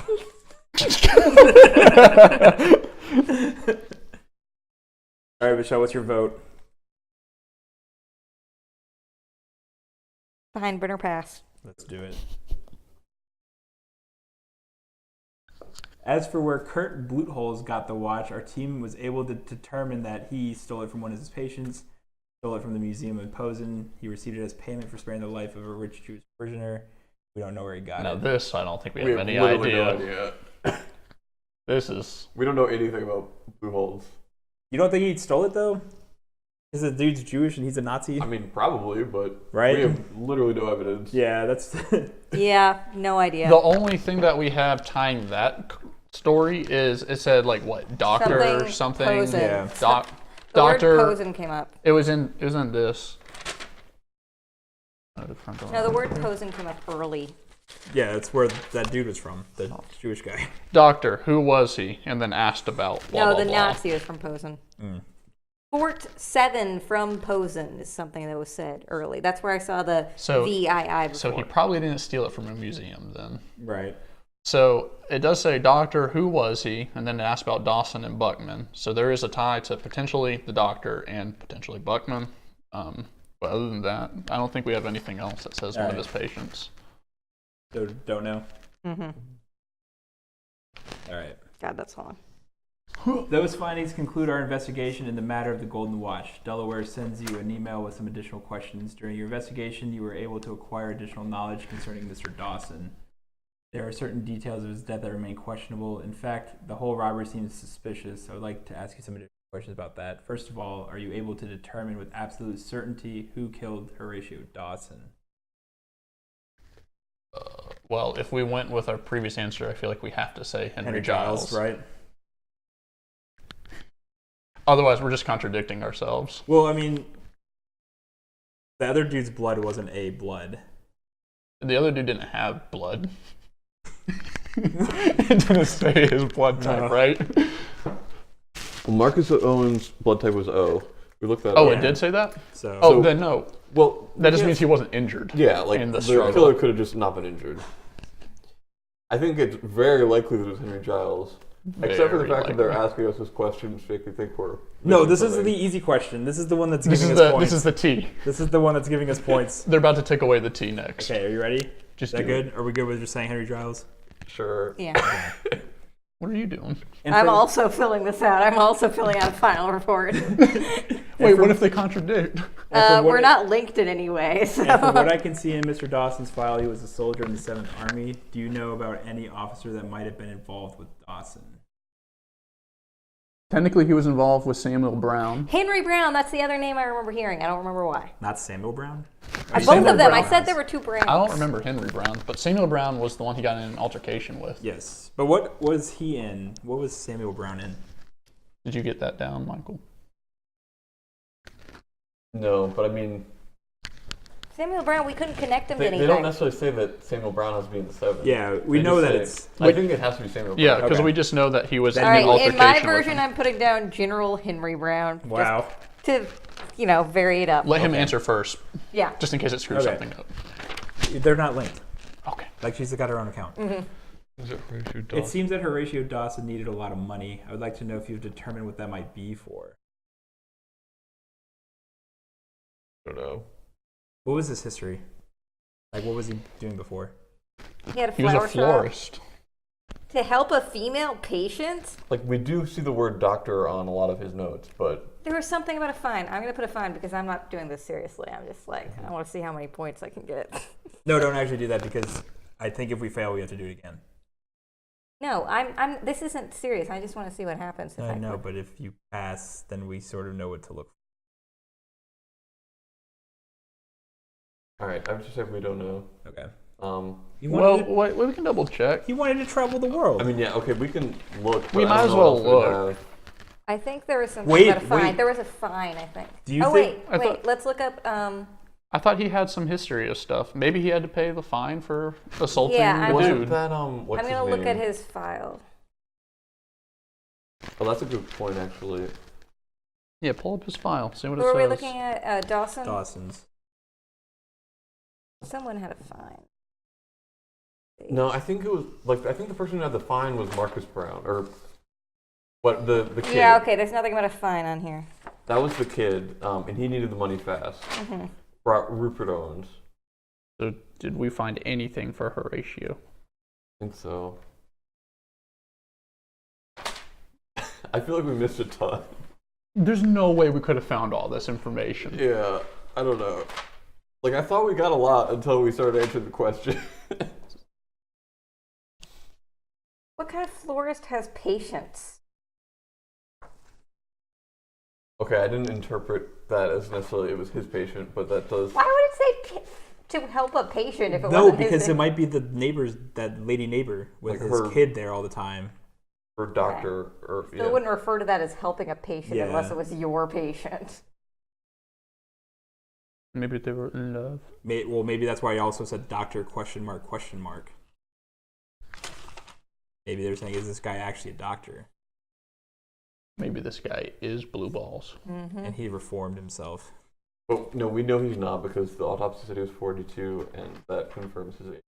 And No, we blue can't balls get were someone's 19. Yeah, an age out of an autopsy, you can't autopsy. really. Come on. That's just database Yeah, information. you're copying that. we saw him Just got, openly. We counted brutally his assaulted. rings. Yeah, the rings in his liver. Cuts it in half. 1, 2, 3, 4, 5. No, that's 2. Oh, 1, 2, 3, 4, 5. Jeez. What do you guys say? We got no idea. Yeah, I would lean to the female patient thing, but that's just a hunch, not really a concrete thing. Then we should just Okay. don't know. Wait, That's the hold last on. question. It does say save. You came into the pawn shop, right, to talk to. There was something about this. He sold $437 worth of stuff at the pawn shop. Yeah. Dawson did, yes. Yes. And I feel like if it was a court fine, it would be something in his personnel file about having like charges. Do we in it. have that evidence here somewhere? Which What? one? So where it talks about, where did we learn that he sold like $437? It was in. Was it in this thing? Yeah, I think so, because that was super specific. I'd forgotten about that. Like that it got that specific on the numbers, and it might have been. I'm going to be very upset if this doesn't give me any closure. If it just is like, stay tuned for So it case wasn't 2. in this one, but it was in like a report from something. It said like he went into the pawn shop. Yeah, it was very specific. Let me look at. This is all the stuff we saw, right? Yes. Oh, what was the one in the database? There was one that we pulled up, right? Like case 104 or something? Oh, or maybe. file? I don't know. Yeah, try file 1 there. File 105 is the one that told us to. Yeah, it was that thing we got out. Oh, the one that told us to pull it up.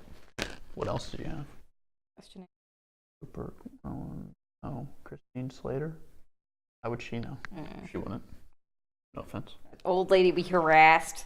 The old lady, hey, do you remember how much money that one guy did in that one court case back in 67? No.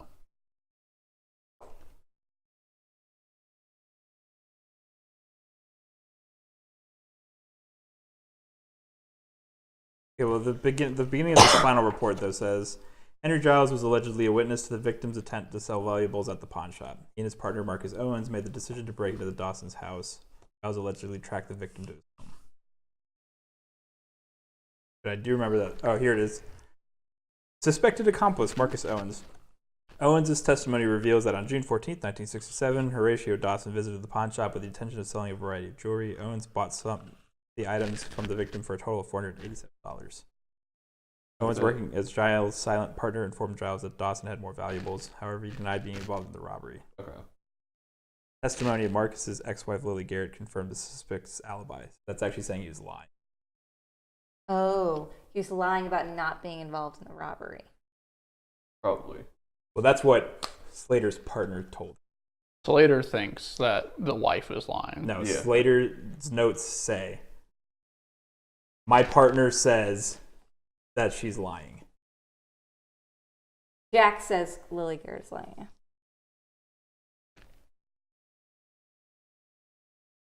We can go back. We don't have to. We're not. Yeah. It has a previous button for a reason. The problem is we don't know. But then we just keep saying we don't know. Chevrolet, we don't okay. know. Mustang? Question mark. Cigarette butts. No diaries. I think cigarette butts is like him saying like baloney, you know? I thought he was saying. Oh, cigarette butts. Maybe he was Doesn't referring to the actually mean anything. ashtray. Because that was actually something that was fingerprinted. I prefer the idea that it's completely meaningless. All right. Are we hitting the save button, or you want to? I mean, if we go back, then we're just gonna say we don't know for everything. Yeah, that doesn't. I don't like that. All right. Let's see how we did. Go for it. Failure. 18 out of 42. You did almost did great. almost Oh my great. God. We got 11 out of 24. Additional 1 question right. 6 out of 12 evidence correct. You did almost great. 5. This was awful. I'm surprised it's almost great. Like, Case we lose. lost. Could have been better. What if we didn't get 5 stress tokens? What if we only got 0 stress tokens? Would have won. okay. This was hard. This was really hard. What the heck? Well, we can't close the case because we didn't. That wasn't an option on the other one. Was it not? No. Right. Because I think that's like, the case is closed. It's right here. Oh, just moved. So okay, so you can reset and try the case again, What does it say? or we can close the case and get an epilogue and continue. I don't want to try again since we failed, but Okay. Sorry. I went ahead and submitted my question. What a 42! 1 out of 42 for the additional questions. I got negative 2 out of 6.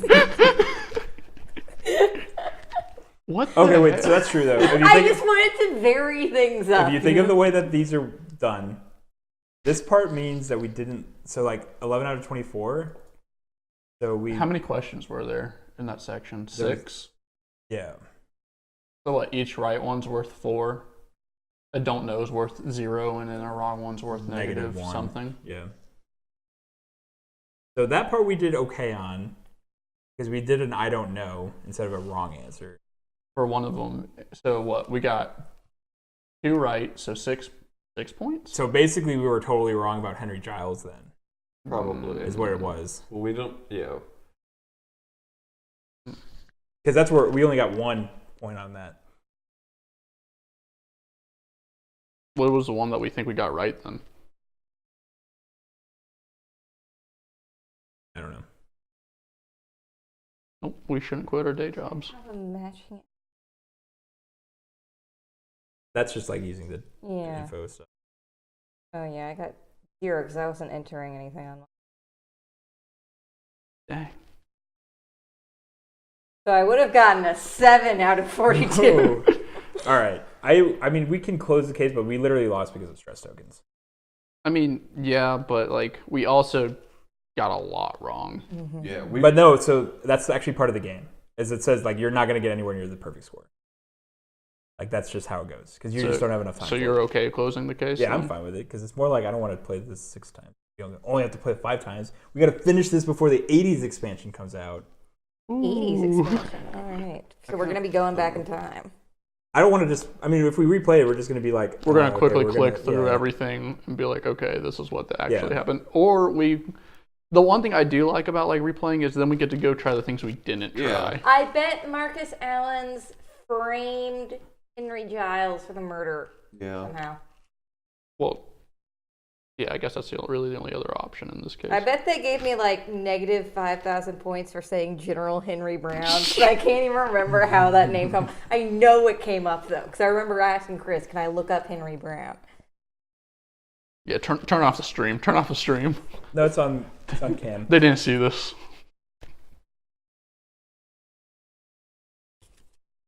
We passed everybody. Yeah, easy.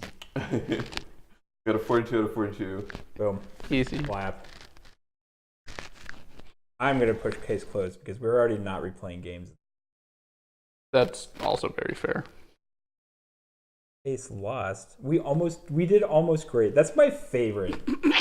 thing about this, though. But because we were so stressed, we wrote our report poorly. That's what it was. Oh my gosh.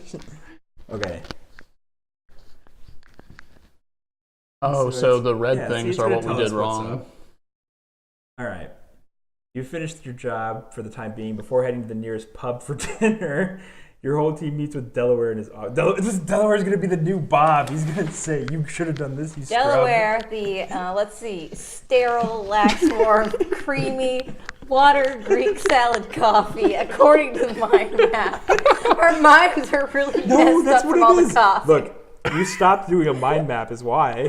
Yeah, I know. You started doing normal notes.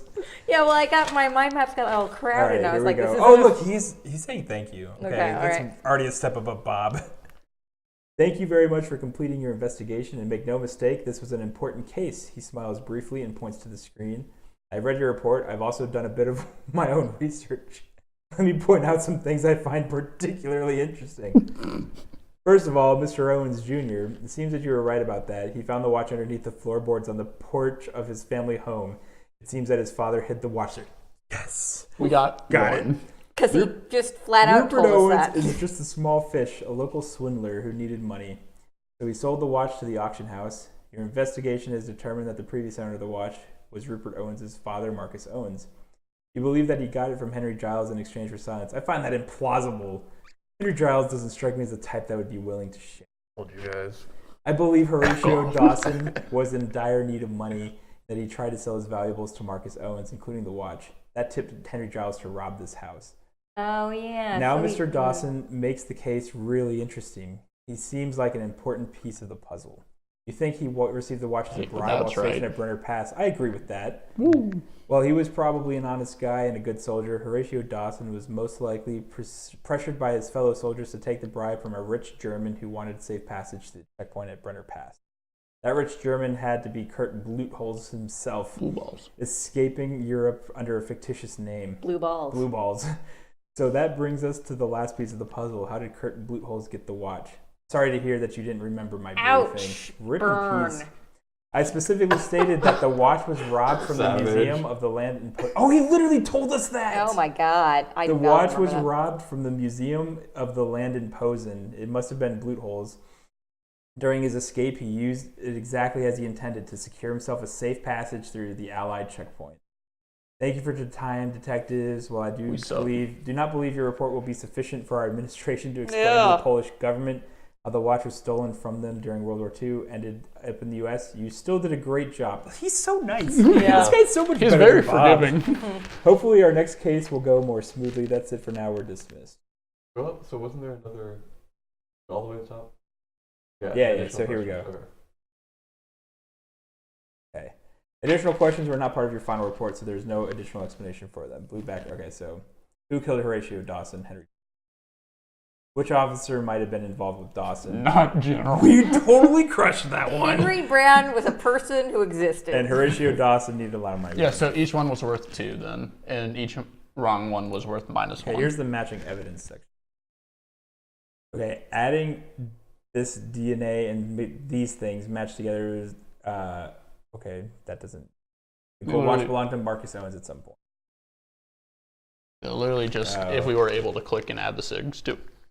That probably would have clicked and put that other dude at the thing instead or something. If we were to check the extra evidence of the case, if we check the extra evidence, it probably would have done add that. to matches or whatever. Probably that, and then like the other thing that we didn't do is we didn't further investigate Starbucks or something.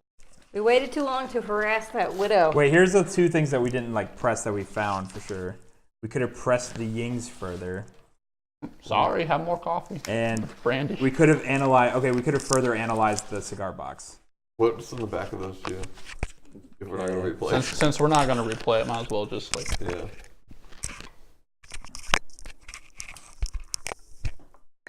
Okay, nothing with this one. That's the yings? Or? Yeah. That's fine. That's what we expected. Oh, there would have been some seed in the soil sample taken from the cigar box. Seeds of the Florida tassel flower would have been in that cigar box. That would have matched the Florida tassel. So that would have given us extra DNA points, probably. Yeah. But, what's that going to tell?